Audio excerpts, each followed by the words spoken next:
आप सुन रहे हैं केएस नॉवल स्टोरी पर returning from the immortal world. यह एक काल्पनिक, मनगढ़ंत या बनावटी कहानी है जो लेखक की कल्पना से लिखी गई है और असल जिंदगी की घटनाओं या लोगों पर आधारित नहीं है।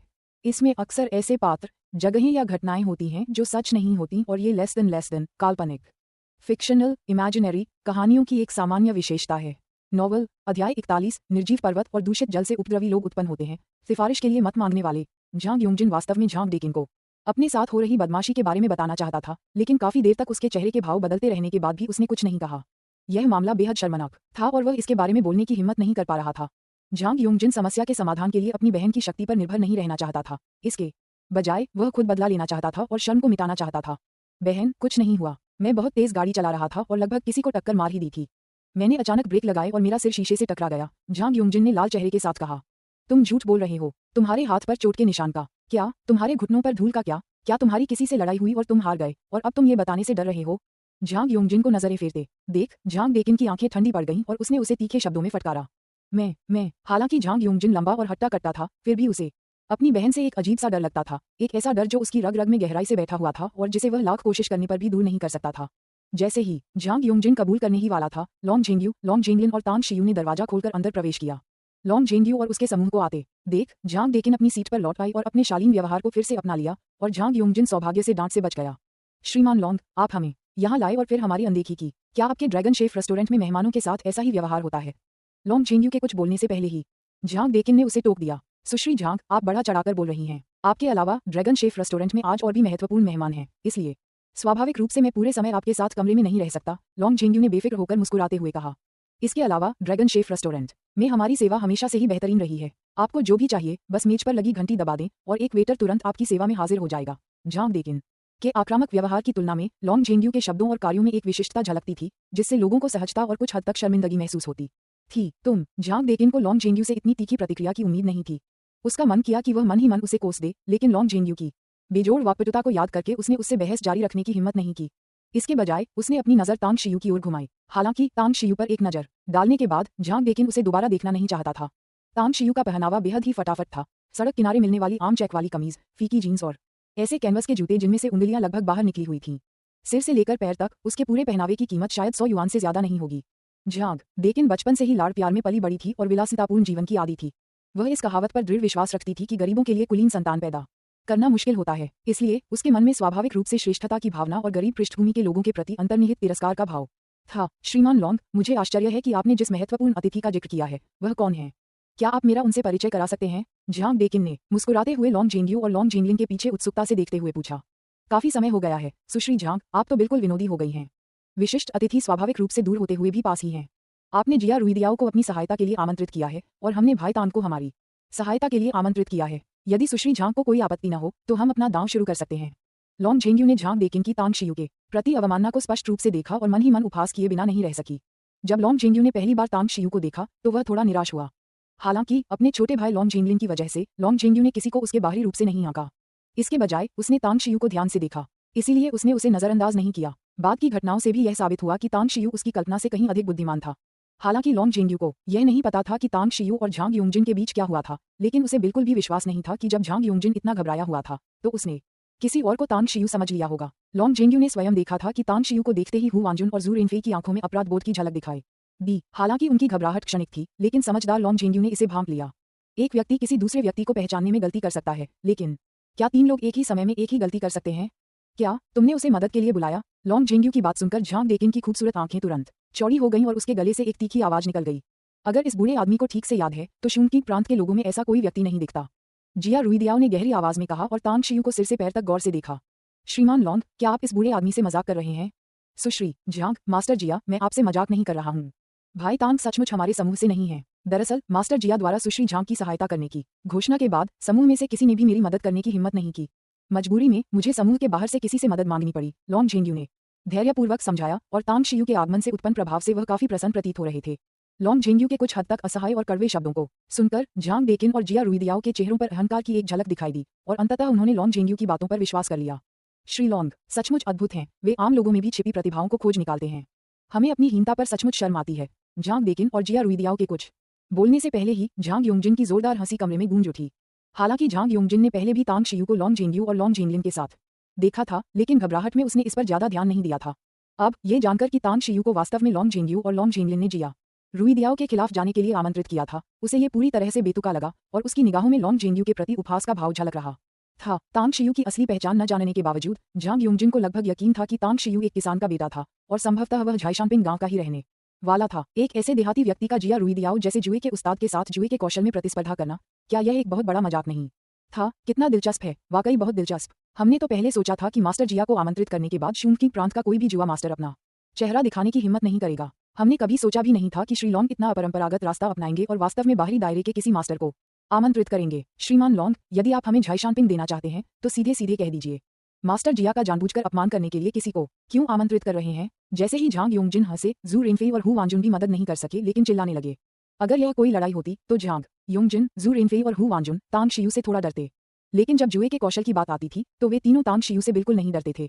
इतना ही नहीं, जुए के कौशल में तांग शियू से मुकाबला वे नहीं कर रहे थे, बल्कि शूनकिंग प्रांत के जुआरियों के बादशाह जिया रुईदियाओ कर रहे थे।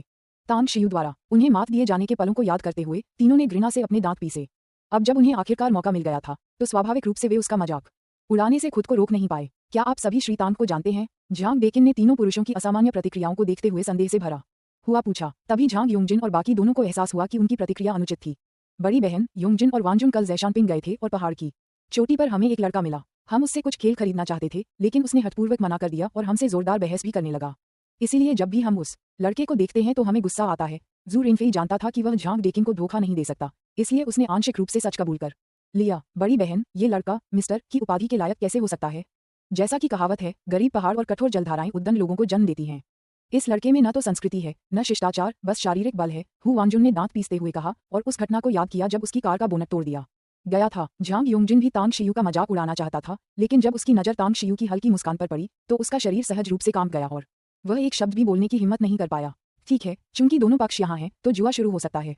इस दौर के बाद इस बूढ़े को अभी भी मकाओ के लिए उड़ान पकड़नी है। जिया रुईदियाओ ने नाखुशी से लॉन्ग जिंगयू को घूरते हुए चिढ़ भरे स्वर में कहा। स्पष्टतः जिया रुईदियाओ ने झांग युंगजिन और अन्य दो लोगों की बातों को दिल पर ले लिया था। उसे लगा कि आज का जुआ पूरी तरह से एक नाटक था और लॉन्ग जिंगयू ने तांग शियू को जुआ जीतने के लिए नहीं, बल्कि उसे अपमानित करने के लिए आमंत्रित किया था। इसलिए जिया रुईदियाओ ने लॉन्ग जिंगयू के प्रति मन में द्वेष पाल रखा था। जिया रुईदियाओ की निगाहें साफ देखते ही लॉन्ग जिंगयू का दिल बैठ गया। वह जानता था कि दूसरे पक्ष ने उसे गलत समझा है और वह ये भी जानता था कि जुए के बादशाह को नाराज करने के क्या परिणाम होते हैं। हालांकि यह विचार करने के बाद कि जिया रुईदियाओ ने पहले ही उसके खिलाफ खड़े होने का फैसला कर लिया है, लॉन्ग जिंगयू जल्दी ही शांत हो गया। अगर भाई तांग को कोई आपत्ति नहीं है तो चलिए जुआ खेलना शुरू करते हैं। लॉन्ग जिंगयू ने कोई स्पष्टीकरण नहीं दिया, बल्कि जिज्ञासा भरी निगाहों से तांग शियू की ओर देखा। तांग शियू वास्तव में जुए के प्रकार और नियमों के बारे में पूछना चाहता था, लेकिन शब्द उसके गले में अटक गए। तांग शियू जानता था कि अगर उसने पूछा तो उस पर हंसा जाएगा और इससे लॉन्ग जिंगयू और लॉन्ग जिंगलिन की भी नजर में गिरावट आएगी। इसलिए न पूछना ही बेहतर था। मुझे कोई समस्या नहीं है, हम कभी भी शुरू कर सकते हैं, तांग शियू ने उदासीनता से कहा। झांग युंगजिन और अन्य लोगों को देखते हुए उसने झुंझलाहट का कोई संकेत नहीं दिखाया। तांग शियू के रहस्यमय व्यवहार को देखकर जिया रुईदियाओ ने ठंडी सी झंझनाहट भरी आवाज निकाली और फिर मेज पर लगी घंटी को दबा दिया। बच्चे, क्या तुम बड़ा, छोटा, विषम, सम या कोई और खेल खेलना चाहते हो? जिया रुईदियाओ ने वेटर का इंतजार करते हुए तांग शियू से तिरस्कारपूर्ण लहजे में पूछा। बच्चा शब्द सुनते ही तांग शियू की आंखों में गुस्से की एक झलक दिखाई दी, क्योंकि यह संबोधन उसे बेहद बुरा लगा। बूढ़े आदमी, जिस चीज में तुम सबसे अच्छे हो वही करो, ताकि हारने पर बहाने न बना सको। जब तांग शियू को एहसास हुआ कि उसकी लगातार रियायतें केवल और अधिक उत्पीड़न को जन्म देंगी तो उसने पीछे हटना बंद कर दिया और तीखा पलटवार किया। चूंकि तुम अपमान मोल ले रहे हो तो चलो बड़ा छोटा खेल खेलते हैं, यह आसान है और समय भी बचाता है, जिया रुईदियाओ ने गुस्से से कहा। यही तो मेरी इच्छा है, मैं स्वयं ऐसा करने की हिम्मत नहीं करूंगी। जिया रुईदियाओ की बात सुनकर तांग शियू अत्यधिक प्रसन्न हुई और बोल पड़ी। तांग शियू को सबसे ज्यादा डर इस बात का था कि जिया रुईदियाओ कोई जटिल खेल प्रस्तावित कर सकता है जिसके नियमों को समझने और अपनाने में उसे काफी समय लग जाएगा। उसे डर था कि यह सीखने और अनुकूलन की अवधि बहुत लंबी हो जाएगी, जिससे वह बाजी हार जाएगा। हालांकि बिग स्मॉल खेलना अलग था। हालांकि तांग शियू ने इससे पहले कभी बिग स्मॉल नहीं खेला था, लेकिन उसने इसे टीवी पर और अपने सहपाठियों के साथ के टीवी कैरी थिएटर जाते समय देखा था। वह इससे अपरिचित नहीं था। तांग शियू को डर था कि अगर उसने देर से सहमति दी तो जिया रुईदियाओ पीछे हट जाएगा, इसलिए जिया रुईदियाओ के बोलते ही उसने तुरंत सहमति दे दी। अध्याय 42 सीखना और लागू करना। सिफारिश टिकट प्राप्त करना। कुछ ही देर में ड्रैगन शेफ रेस्टोरेंट का एक वेटर कुछ बेहतरीन पासों के सेट लेकर आया। जिया रुईदियन ने उनका ध्यानपूर्वक निरीक्षण किया और फिर एक सेट चुना। ये देखकर कि पासे ड्रैगन शेफ रेस्टोरेंट द्वारा उपलब्ध कराए गए थे, तांग शियू ने उन्हें जांचने की जहमत नहीं उठाई और लापरवाही से बचे हुए सेटों में से एक पासा उठा लिया। आकारों की तुलना का खेल सरल है। प्रत्येक व्यक्ति के पास एक पासा रखने वाला कप होता है जिसमें एक पासा रखा होता है। दोनों खिलाड़ी अपने कपों को हिलाते हैं और कप के रुकने के बाद जिस खिलाड़ी के पासे पर बड़ी संख्या आती है वह जीत जाता है, जबकि छोटी संख्या वाले खिलाड़ी हार जाते हैं। कोई भी व्यक्ति थोड़े समय में इस खेल को जल्दी से सीख सकता है और यह बार के टीवी और नाइट क्लब जैसे मनोरंजन स्थलों में बहुत लोकप्रिय है। आम लोगों के लिए आकारों की तुलना करना भाग्य का खेल है। जिनका भाग्य अच्छा होता है वे जीतते हैं और जिनका भाग्य खराब होता है वे हार जाते हैं। हालांकि जुए के विशेषज्ञों के लिए ये भाग्य की बात नहीं है बल्कि कौशल की बात है। पासा फेंकने की प्रक्रिया के दौरान जुआ विशेषज्ञ पासे पर आने वाली संख्या को सटीक रूप से नियंत्रित कर सकते हैं, जिसका अर्थ है कि परिणाम उनके द्वारा निर्धारित होता है, न कि संयोग से। श्रीमान लॉन्ग, क्या आप वाकई चाहते हैं कि यह लड़का आपके बजाय मेरे खिलाफ जुआ खेले? वैसे भी यह किस्मत का खेल है, शायद आपकी किस्मत इससे बेहतर हो। पासे का प्याला हिलाने से पहले जिया रुइडियन ने लॉन्ग झेंग्यू को ध्यान से देखा। उसके होठों पर हल्की सी मुस्कान थी। मास्टर जिया, भाग्य की भविष्यवाणी कोई नहीं कर सकता। हाल ही में प्रेम में मेरा भाग्य अच्छा रहा है, इसलिए जुए में शायद मेरा भाग्य अच्छा नहीं है। इसीलिए मैंने भाई तान को इसमें हस्तक्षेप करने के लिए कहा है। लॉन्ग झेंग्यू ने जिया रुइडियन की उकसाहट को पूरी तरह से अनदेखा कर दिया। तो फिर श्रीमान लॉन्ग, जय शानपिंग को सौंपने का इंतजार कीजिए। लॉन्ग झेंग्यू को जानबूझकर अनभिज्ञता का नाटक करते देख जिया रुइडियन ने और कुछ नहीं कहा। उसने ठंडी सी सांस ली और फिर अपने हाथ में पकड़े पासे के कप को हिलाया। जिया रुइडियन कई वर्षों से जुए में डूबा हुआ था और उसके कौशल स्वाभाविक रूप से उत्कृष्ट और निपुण थे। जैसे ही जिया रुइडियन की कलाई हिली, पासे का प्याला मानो जीवित हो उठा, हवा में भ्रमों की एक श्रृंखला में परिवर्तित हो गया, जिससे उसका पता लगाना असंभव हो गया। पासे का प्याला एक पल सीधा खड़ा रहता और अगले ही पल उल्टा हो जाता, मानो 9 आकाशों में उड़ता हुआ अजगर मनमोहक नृत्य कर रहा हो। प्याले के अंदर रखा पासा मानो चिपका हुआ था, जिससे कोई आवाज नहीं आ रही थी। अगर उन्होंने अपनी आंखों से जिया रुइडियन को प्याला अंदर रखते हुए न देखा होता तो शायद सभी को लगता कि प्याला खाली है। इस बूढ़े आदमी के पास वाकई कुछ तरकीबें हैं। तांग शियू का ध्यान जिया रुइडियन के हाथ में मौजूद पासे के प्याले पर नहीं था, बल्कि जिया रुइडियन की तकनीक के साथ साथ उसकी आंखों और कानों का अवलोकन करने पर था। हालांकि तांग शियू शायद ही कभी जुआ खेलते थे, लेकिन वे जानते थे कि जुआ मूल रूप से तेज नजर, फुर्तीले हाथ और पैनी सुनने की क्षमता पर निर्भर करता है। जिया रुइडियन की तकनीक बेहद कुशल और परिष्कृत थी। उनका हाथ एक स्थिर सहारे की तरह बिल्कुल स्थिर रहता था, केवल उनकी कलाई ही हिलती थी। इससे न केवल जिया रुइडियन की गतिविधियों की सीमा कम हुई, बल्कि उनकी गति भी बढ़ी और शारीरिक शक्ति की काफी बचत हुई। जिया रुइडियन की निगाहें न तो पासे के कप पर थीं और न ही मेज पर, बल्कि वे धीरे धीरे कमरे में मौजूद लोगों को स्कैन कर रही थीं और विशेष रूप से लॉन्ग झेंग्यू और तांग शियू पर काफी देर तक टिकी रहीं। हालांकि जिया रुइडियन के कान समय समय पर हल्के से फड़कते थे, लेकिन कमरे में मौजूद सभी लोग उसके हाथों पर ध्यान केंद्रित कर रहे थे और किसी ने भी उसके कानों की सूक्ष्म हलचल पर ध्यान नहीं दिया। जिया रुइडियन की पासे की प्याली को हिलाने की कला ही अधिकांश लोगों को डराने के लिए काफी थी। ये तथ्य तो अलग है कि वह वास्तव में इस कला में निपुण था। दुर्भाग्यवश जिया रुइडियन का प्रतिद्वंद्वी तांग शियू था, जिसकी इंद्रियां एक सामान्य व्यक्ति की तुलना में दर्जनों गुना अधिक शक्तिशाली थीं और जिसका मस्तिष्क लगभग 100 गुना तेजी से सूचना संसाधित करता था। जबकि अन्य लोगों ने जिया रुइडियन के कानों के सूक्ष्म फड़कने पर ध्यान नहीं दिया, तांग शियू ने इसे देख लिया। पहले तो तांग शियू ने जिया रुइडियन के कानों के हल्के फड़कने को आकस्मिक समझा और इस पर ज्यादा ध्यान नहीं दिया, लेकिन जब उसने देखा कि यह फड़कन बेहद नियमित और निरंतर थी, तो उसने तुरंत इस पर ध्यान दिया। नहीं, कप के अंदर का पासा बिल्कुल शांत नहीं है। उसकी आवाज बस इतनी धीमी है कि ज्यादातर लोग उसे सुन ही नहीं पाते। तांग शियू ने तुरंत समझ लिया कि जिया रुइडियन कप के अंदर पासे के लुढ़कने की आवाज को ध्यान से सुन रहा होगा और साथ ही अपनी कलाई हिलाकर पासे पर लिखे अंक को भी समायोजित कर रहा होगा। जल्द ही तांग शियू का ध्यान भी पूरी तरह से पासे लुढ़कने की आवाज पर केंद्रित हो गया। आखिरकार तांग शियू पहली बार किसी के साथ, खासकर किसी जुआरी बादशाह के साथ जुआ खेल रहा था, इसलिए उसने लापरवाही करने की हिम्मत नहीं की। कहीं ऐसा न हो कि वह अपने भाई लॉन्ग झेंग्यू को निराश कर दे और झाई शानपिंग की आध्यात्मिक शक्ति से वंचित रह जाए। दूसरी ओर झांग डेकिन, झांग योंगजिन, हु वांजुन और जू रेनफेई ने जिया रुइडियन की चकाचौंध भरी हरकतों को बड़े उत्साह और जोश से देखा। विशेषकर जब उन्होंने तांग शियू का हैरान, लगभग भावहीन चेहरा देखा तो वे और भी खुश हो गए, जैसे कि उन्होंने पहले ही झाई शानपिंग को अपने हाथों में आते हुए देख लिया हो। झांग डेकिन और उसके समूह ने लॉन्ग झेंग्यू और लॉन्ग झेंगलिन को दया और सहानुभूति भरी निगाहों से देखा, जैसे विजेता पराजितों को देख रहे हों। इस समय लॉन्ग झेंग्यू और लॉन्ग झेंगलिन सचमुच चिंता से भरे हुए थे, क्योंकि जिया रुइडियन की चालें वाकई बहुत प्रभावशाली थीं। ये स्पष्ट था कि वह सिर्फ इसलिए लापरवाह नहीं हो रहा था क्योंकि उसका प्रतिद्वंद्वी बाहरी था, बल्कि वह अपना पूरा जोर लगा रहा था। जिया रुइडियन के एकाग्रचित व्यवहार को देखकर लॉन्ग झेंग्यू और लॉन्ग झेंगलिन भय से कांप उठे। आपने अभी अभी एक बाहरी व्यक्ति को अपने खिलाफ जुआ खेलने के लिए आमंत्रित किया है, क्या इतना गुस्सा होने की कोई जरूरत है? रुको। जैसे ही जिया रुइडियन की हरकतें कमरे के माहौल को चरम पर पहुंचाने वाली थीं, अचानक एक तेज आवाज सुनाई दी, जिससे सब चौंक गए। जिया रुइडियन के हाथों की हरकतें भी धीमी पड़ गईं और प्याले की भीतरी दीवार से चिपका हुआ पासा लगभग जमीन पर गिर ही गया। उस अहम मौके पर तांग शियू ने ही बात की। तांग शियू को यह एहसास हो गया था कि जिया रुइडियन का प्रदर्शन लगातार बेहतर होता जा रहा है। अगर वह जिया रुइडियन को इसी तरह खेलते रहने देता तो आज उसकी हार निश्चित थी, इसलिए उसके पास अपने प्रतिद्वंदी की लय तोड़ने के अलावा कोई चारा नहीं था। चूंकि मास्टर जिया को अपने जुए के कौशल पर इतना भरोसा है, तो क्यों न हम 5 राउंड 3 जीत के बजाय 3 राउंड 2 जीत का नियम अपना लें। जिया रुइडियन की तीखी निगाहों के बीच तांग शियू ने शांत भाव से कहा। तांग शियू की बातें सुनकर जिया रुइडियन को उस पर चाकू से हमला करने की तीव्र इच्छा हुई। 3 राउंड 2 जीत को छोड़ो, विजेता का फैसला करने के लिए एक ही राउंड क्यों न हो। जिया रुइडियन की उकसाहट का सामना करते हुए तांग शियू ने निर्णायक रूप से अस्थायी रूप से अपने चरम प्रदर्शन से बचने का विकल्प चुना। तांग शियू के लिए प्रतिद्वंदी की स्थिति में व्यवधान डालना ही काफी था।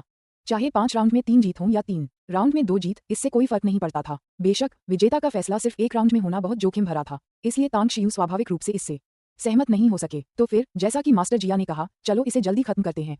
3 राउंड 2 जीत।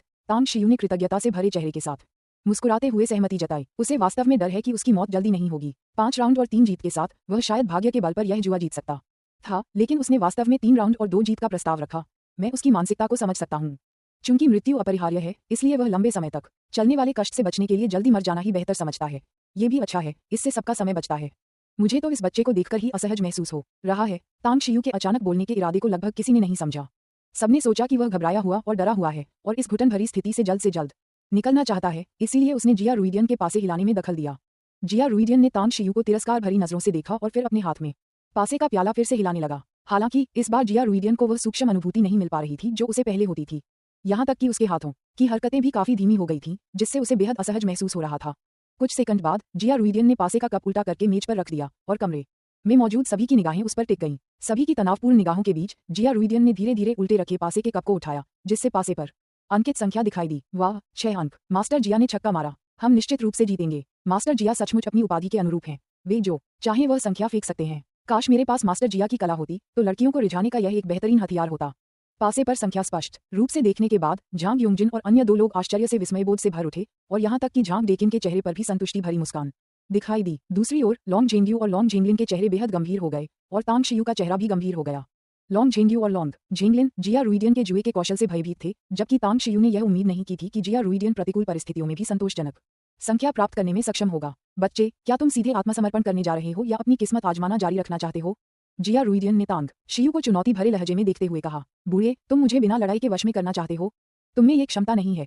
तांग शियू ने जिया रुइडियन को घूरकर देखा, फिर अपना पासा प्याला उठाया, उसमें एक पासा फेंका और धीरे धीरे उसे अपने हाथ में हिलाने लगा। तांग शियू की अनुभवहीन और अनाड़ी हरकतों को देखकर जिया रुई की आंखों में व्यंग्यात्मक मुस्कान आ गई और झांग डेकिन ने अवचेतन रूप से राहत की सांस ली। हाँ, मैं हंसते हंसते लोटपोट हो रही हूँ। उसे तो पासा फेंकना भी नहीं आता। मास्टर जिया के सामने जुए का ऐसा हुनर दिखाने की उसकी हिम्मत कैसे हुई?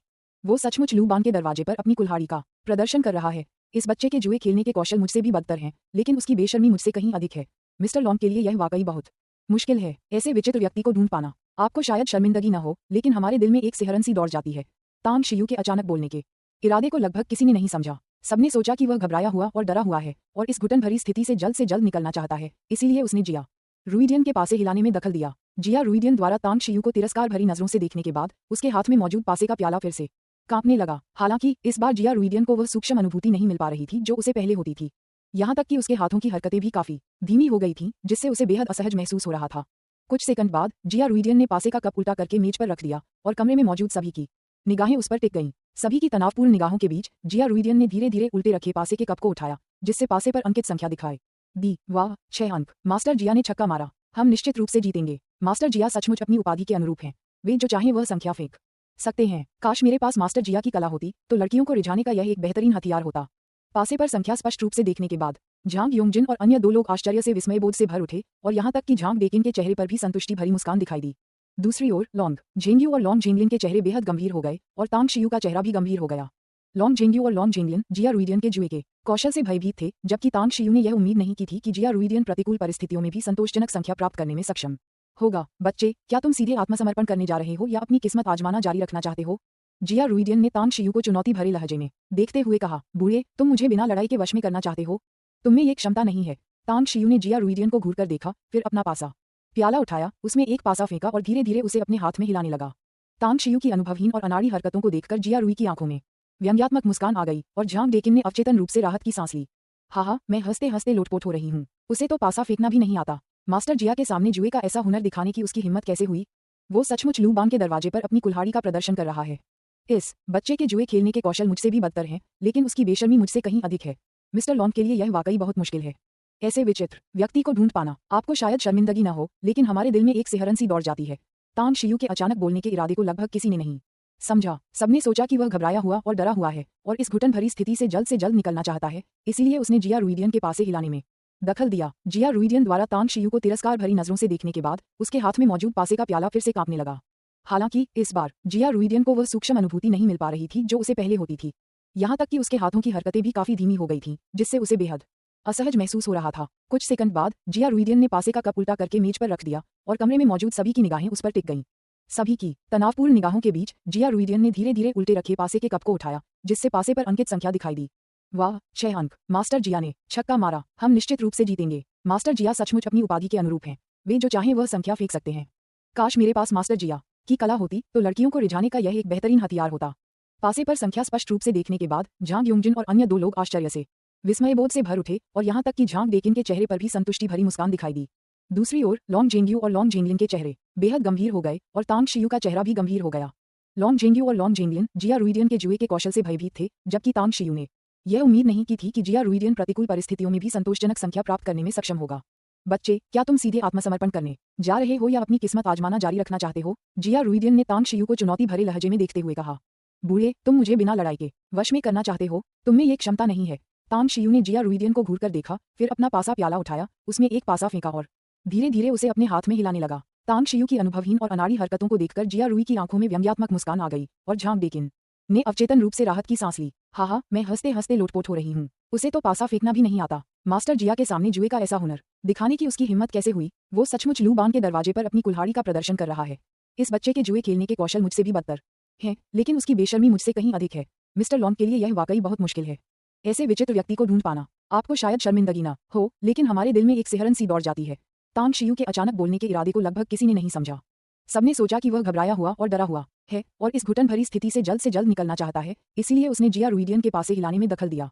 अगर तुम खेल में बाधा डालते रहे तो मैं तुम्हें जाने के लिए कहने में जरा भी संकोच नहीं करूंगा। झांग योंगजिन और बाकी दोनों के बेहिचक हंसते ही लॉन्ग जेंग्यू ने ठंडी आवाज में कहा। लॉन्ग जेंग्यू के शब्द एक अदृश्य हाथ की तरह थे जिसने झांग योंगजिन और अन्य 2 लोगों की गर्दन पकड़ ली, जिससे वे तुरंत चुप हो गए। हालांकि तांग शियू की पासा हिलाने की तकनीक भद्दी लग रही थी, लेकिन एक बार जुआ का खेल शुरू हो जाने के बाद कमरे में किसी भी तरह की तेज आवाज निषिद्ध थी। झांग योंगजिन और उसके समूह जैसे जुआरी का खुलेआम मजाक उड़ाना तो दूर की बात थी, यदि बाहरी हस्तक्षेप के कारण खेल का परिणाम अनुचित माना जाता है तो खेल को रद्द घोषित किया जा सकता है। यही कारण है कि लॉन्ग जेंग्यू के शब्दों में पूर्ण निवारक शक्ति थी। झांग योंगजिन और बाकी दोनों को घुटन से चेहरा और गर्दन लाल होते देख तांग शियू के चेहरे पर विजयी मुस्कान आ गई। उसी समय उसके हाथों की हरकतें धीरे धीरे तेज हो गईं। अध्याय 43 रूप में समान लेकिन भावना में भिन्न, सिफारिश के लिए मत मांगना। हालांकि तांग शियू पहली बार पासा उछाल रहा था, फिर भी उसकी याददाश्त बहुत अच्छी थी और सीखने की क्षमता आश्चर्यजनक थी। तांग शियू ने जिया रुई दाओ की पासा हिलाने की गतिविधियों को केवल एक बार बारीकी से देखा और वह जिया रुई दाओ की तकनीक को पूरी तरह से दोहराने में कामयाब रहा। शुरू में तांग शियू द्वारा जिया रुई दाओ की चाल और तकनीकों की नकल थोड़ी अनाड़ी थी, लेकिन धीरे धीरे वह अधिक कुशल हो गया और उसकी हरकतें और तकनीकें लगभग जिया रुई दाओ की हूबहू नकल बन गईं। तुम जिया रुई दाओ ने शुरू में तांग शियू पर ज्यादा ध्यान नहीं दिया था और तांग शियू की पासा हिलाने जैसी हरकतों और तकनीकों को नजरअंदाज कर दिया था। हालांकि जब उसने देखा कि तांग शियू की हरकतें और तकनीकें धीरे धीरे परिचित होती जा रही हैं, तो आखिरकार वह आश्चर्य से बोले बिना नहीं रह सका। ये ध्यान देने योग्य था कि जिया रुई दाओ ने अपनी अनूठी कला को निखारने और परिपूर्ण करने में 30 से अधिक वर्ष व्यतीत किए थे, जबकि तांग शियू ने इसे केवल एक बार देखकर ही लगभग 70% सीख लिया था। इससे जिया रुई दाओ को ये सोचने पर मजबूर होना पड़ा कि क्या दशकों का उनका प्रयास व्यर्थ गया था। हालांकि जिया रुई दाओ ने कई शिष्यों को अपने साथ लिया था और उन्हें अपना अनूठा कौशल सिखाया था, लेकिन उन्हें यकीन था कि उनके खुद के शिष्यों ने भी इसे पूरी तरह से नहीं सीखा था। उनके कुछ निकम्मे शिष्यों की तो बात ही छोड़ दें, एक अजनबी को अपने सामने ही अपना अनूठा कौशल प्रदर्शित करते हुए देखकर जिया रुई दाओ के भीतर एक अवर्णनीय भावना उमड़ पड़ी, एक ऐसी भावना जिसे वह शब्दों में व्यक्त नहीं कर सकता था। ये लड़का बाहरी है और स्पष्ट रूप से इस समूह में नया है। इसकी समझ बहुत तीव्र है। अगर मैं इसे अपना शिष्य बना लूं, तो क्या इसका मतलब यह नहीं होगा कि मुझे अपना उत्तराधिकारी मिल गया है? अचानक यह विचार जिया रुई दाओ के मन में आया और फिर यह अनियंत्रित हो गया। जब जिया रुई दाओ ने तांग शियू के प्रति अपना रवैया बदला, तो उसे तांग शियू देखने में पहले से कहीं अधिक आकर्षक लगने लगी। तांग शियू के कपड़े भले ही साधारण थे, लेकिन बेहद साफ सुथरे थे। उनके छोटे काले बाल बेहद आकर्षक लग रहे थे और उनकी तीखी आंखें, ऊंची नाक, पतले होंठ और लंबा कद मिलकर उन्हें बेहद खूबसूरत बना रहे थे। कमरे में मौजूद अन्य लोगों ने जिया रुई दाओ की हैरानी भरी आवाज सुनी और वे अचंभित रह गए। बाकी लोगों को यह नहीं पता था कि हर माहिर जुआरी की अपनी अनूठी कला होती है। उनकी नजर में हर किसी के पासे हिलाने के तरीके लगभग एक जैसे थे। उन्होंने पहले जिया रुई दाओ की हरकतों पर ध्यान नहीं दिया था और उन्हें यह एहसास नहीं हुआ कि तांग शियू की पासे हिलाने की मौजूदा हरकतें जिया रुई दाओ की पहले की हरकतों से आश्चर्यजनक रूप से मिलती जुलती थीं। कुछ मिनट बाद तांग शियू के हाथ में मौजूद पासे का प्याला मेज पर उल्टा पड़ा था। उसके माथे पर पसीने की कुछ बूंदें उभर आईं और साथ ही उसके चेहरे पर थकान और थोड़ी घबराहट का भाव आ गया। तांग शियू के सर्वोत्तम प्रयासों के बावजूद और जिया रुई दाओ के अद्वितीय कौशल का 90% आत्मसात करने के बाद भी कई चीजें समय और अनुभव के साथ अर्जित होती हैं, न कि केवल 2 बार देखने से सीखी जाती हैं। हालांकि तांग शियू जिया रुई दाओ की पासा हिलाने की तकनीक की पूरी तरह नकल कर सकता था, लेकिन वह कानों से पासे के बिंदुओं को पहचानने के जिया रुई दाओ के अद्वितीय कौशल की नकल नहीं कर सका। तांग शियू द्वारा जिया रुई दाओ की तुलना में पासे को हिलाने में अधिक समय बिताने का कारण आंशिक रूप से पासे को हिलाने की क्रिया को समझना और अपनी गतिविधियों को अधिक कुशल बनाना था, और आंशिक रूप से कप के अंदर पासे के लुढ़कने की ध्वनि को ध्यान से सुनना और ध्वनि में सूक्ष्म परिवर्तनों के माध्यम से अंकों का निर्धारण करने का प्रयास करना था। इसे खोलो, क्यों नहीं खोलते? अब जब प्याला नीचे गिर चुका है तो नतीजा तय हो चुका है। इसे न खोलने से परिणाम नहीं बदलेगा। तांग शियू को प्याला पकड़े हुए और उसे खोलने में हिचकिचाते देख झांग योंगजिन ने बगल से चिंतित होकर उसे खोलने के लिए कहा। तांग शियू ने झांग योंगजिन को नजरअंदाज किया, अपनी आंख के कोने से पसीना पोंछा और फिर धीरे धीरे पासे के कप का ढक्कन हटाया। पासे के कप को खोलने की प्रक्रिया के दौरान तांग शियू घबराया हुआ लग रहा था और कप को पकड़े हुए उसका दाहिना हाथ भी थोड़ा कांप रहा था। हा, एक बूंद, सिर्फ एक बूंद, मैं हंसते हंसते मर रहा हूँ, ये किस्मत तो लॉटरी टिकट खरीदने के लिए काफी है।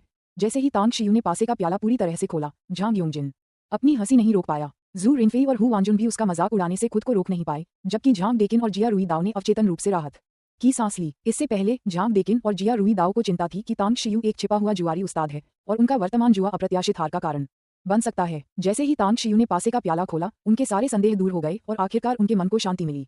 क्या मैं हार गया? जब तांग शियू ने चमकीले लाल रंग का एक बिंदु देखा तो उसकी आंखों में निराशा की एक झलक दिखाई दी। भाई तांग, कोई बात नहीं, अभी 2 और मौके हैं। हालांकि लॉन्ग जेंग्यू निराश महसूस कर रहा था, लेकिन उसे पता था कि तांग शियू ने अपनी पूरी कोशिश की थी। उसने आलोचना या शिकायत नहीं की, बल्कि उसे प्यार से दिलासा दिया। बॉस, हिम्मत मत हारिए, अंत में आपकी जीत पक्की है। लॉन्ग जेंगलिन भी उतने ही आश्वस्त थे। ये देखकर कि लॉन्ग जेंग्यू और लॉन्ग जेंगलिन को अभी भी तांग शियू पर भरोसा है, झांग डेकिन की आंखों में संदेह की एक झलक दिखाई दी और वह तांग शियू को एक बार फिर देखने से खुद को रोक नहीं पाए। झांग योंगजिन की तिकड़ी स्वाभाविक रूप से व्यंग्यात्मक टिप्पणियों के एक और दौर से खुद को रोक नहीं पाए। छोटे भाई, क्या हम आगे बढ़ें? जिया रुईदाओ ने एक पल के लिए तांग शियू को देखा, फिर मुस्कुराते हुए पूछा, मास्टर जिया, कृपया। जिया रुईदाओ के लहजे में आए बदलाव को सुनकर तांग शियू पहले तो चौंक गया, फिर उसने दूसरे पक्ष को संबोधित करते समय अपना संबोधन बदल दिया। इस बार जिया रुईदाओ द्वारा पासे को हिलाने की गति बहुत धीमी थी और उन्होंने दिखावटी हरकतों से परहेज किया। उसी समय कप के अंदर रखे पासों से अचानक एक आवाज आई। ये देखकर तांग शियू की आंखें चमक उठीं। उसने अनजाने में जिया रुईदाओ की ओर देखा और पाया कि जिया रुईदाओ ने उसे आंख मारी और उसकी आंखों में प्रशंसा स्पष्ट थी। तांग शियू तुरंत समझ गया कि जिया रुईदाओ जानबूझकर उसके प्रति सद्भावना दिखा रहा है। हालांकि तांग शियू को यह नहीं पता था कि जिया रुईदाओ में ऐसा बदलाव क्यों आया, लेकिन वह जानता था कि यह निश्चित रूप से उसके लिए अच्छी बात है। इसलिए उसने कप के अंदर पासे की आवाज में होने वाले बदलावों को ध्यान से सुनना शुरू कर दिया। जुए का दूसरा दौर पहले दौर की तुलना में कहीं अधिक कठिन था। पहले दौर में कप में केवल एक पासा था, दूसरे दौर में कप में पासों की संख्या बढ़कर 3 हो गई। एक पासे की आवाज को पहचानना आसान है, लेकिन एक साथ 3 पासों की आवाज को पहचानना कठिनाई को कई गुना बढ़ा देता है। अगर कोई साधारण व्यक्ति होता तो वह स्वाभाविक रूप से ध्वनि से बीजों को पहचानने की कोशिश नहीं करता, नहीं वह तकनीक के माध्यम से कप के अंदर के बीजों को नियंत्रित करने का प्रयास करता। वह कप को कुछ बार हिलाता, फिर उसे मेज पर उल्टा रख देता और भाग्य पर छोड़ देता।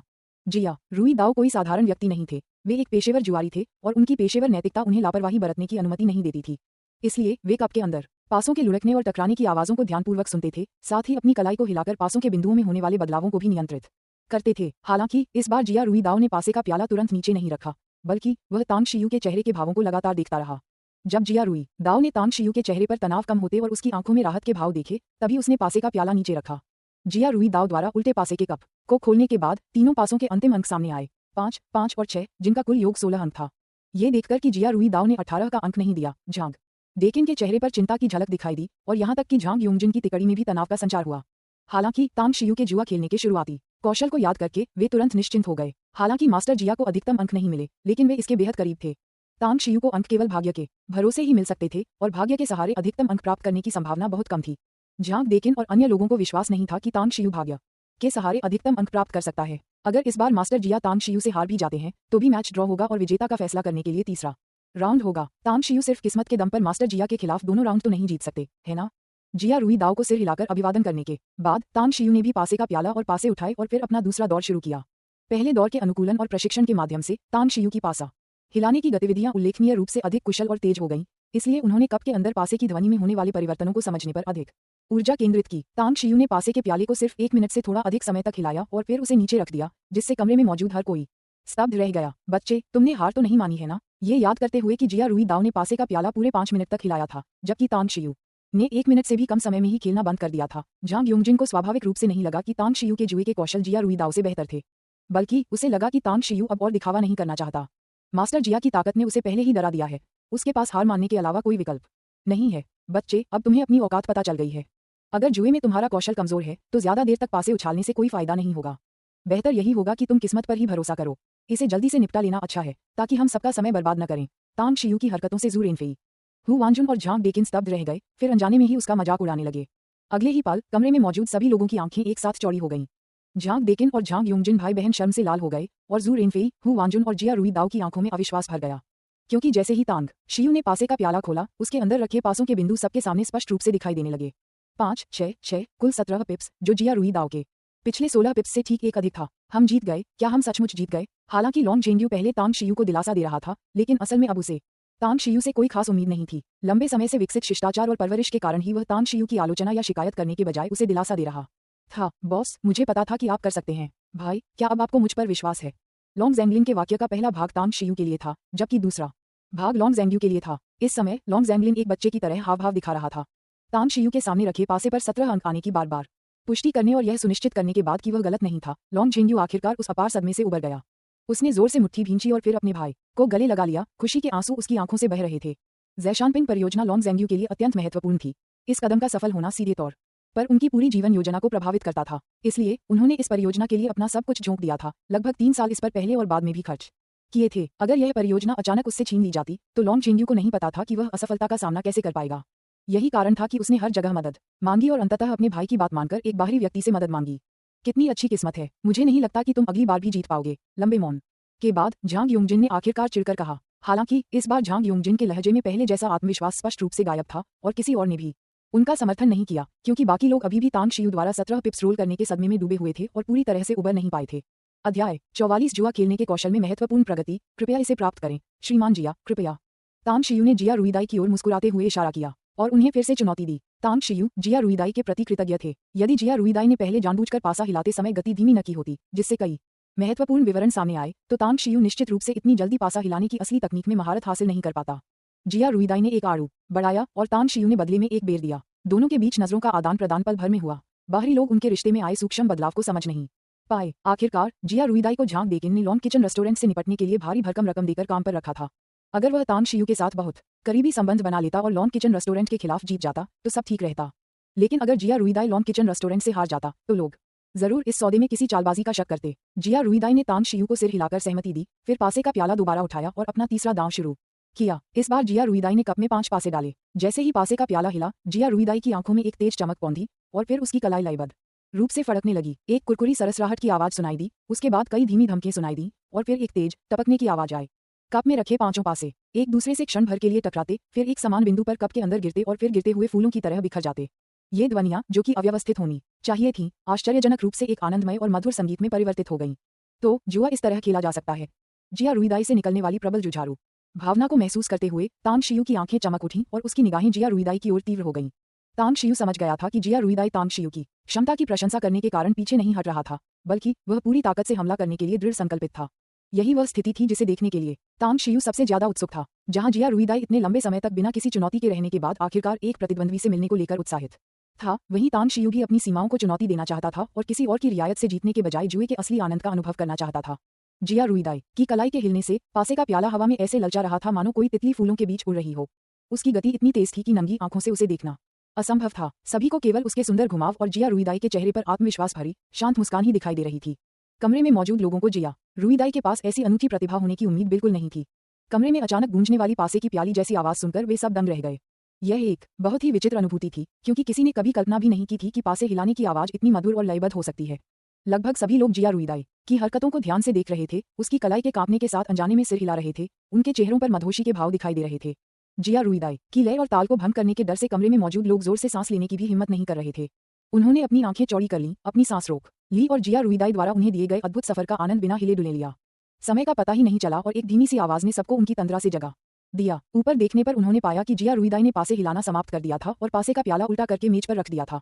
मास्टर जिया सचमुच अद्भुत हैं। यह असली जुआ है। हमने पहले जिन जुआ के उस्तादों को देखा है वे तो सरासर दयनीय हैं। जुआरों का बादशाह सचमुच जुआरियों का बादशाह है। पासे हिलाने से भी लोगों को सुखद अनुभूति हो सकती है। जिया रुईदाई की हरकतें रुकते ही पूरे कमरे में प्रशंसा की गूंज सुनाई देने लगी। यहाँ तक कि लॉन्ग जेंग्यू और लॉन्ग जेंगलिन भाइयों ने भी उनकी प्रशंसा करने में कोई संकोच नहीं किया। इस समय जीत या हार का कोई महत्व नहीं रह गया था।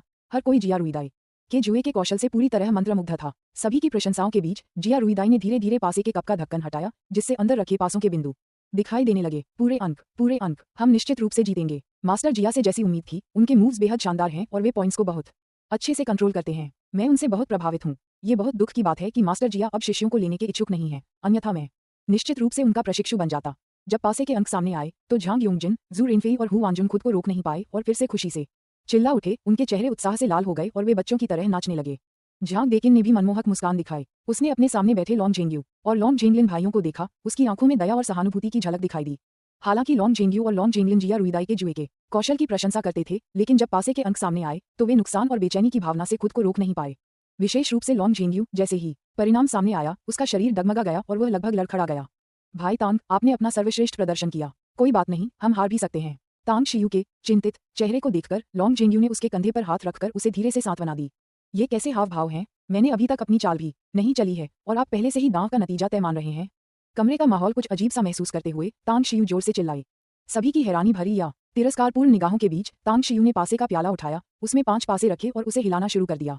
तांग शियू की बातें सुनकर झांग योंगजिन, हु वांजुन और जू रेनफेई अनजाने में उनका मजाक उड़ाना चाहते थे, लेकिन तांग शियू की हरकतें इतनी तेज थीं कि वे कुछ बोल भी नहीं पाए और तांग शियू ने पासे हिलाना शुरू कर दिया। जुए के नियमों को याद करते हुए उनके पास बोलने की इच्छा को दबाने के अलावा कोई विकल्प नहीं था और उन्होंने तांग शियू को तिरस्कार भरी नजरों से देखा। Dong Dong Dong Dong Dong Dong.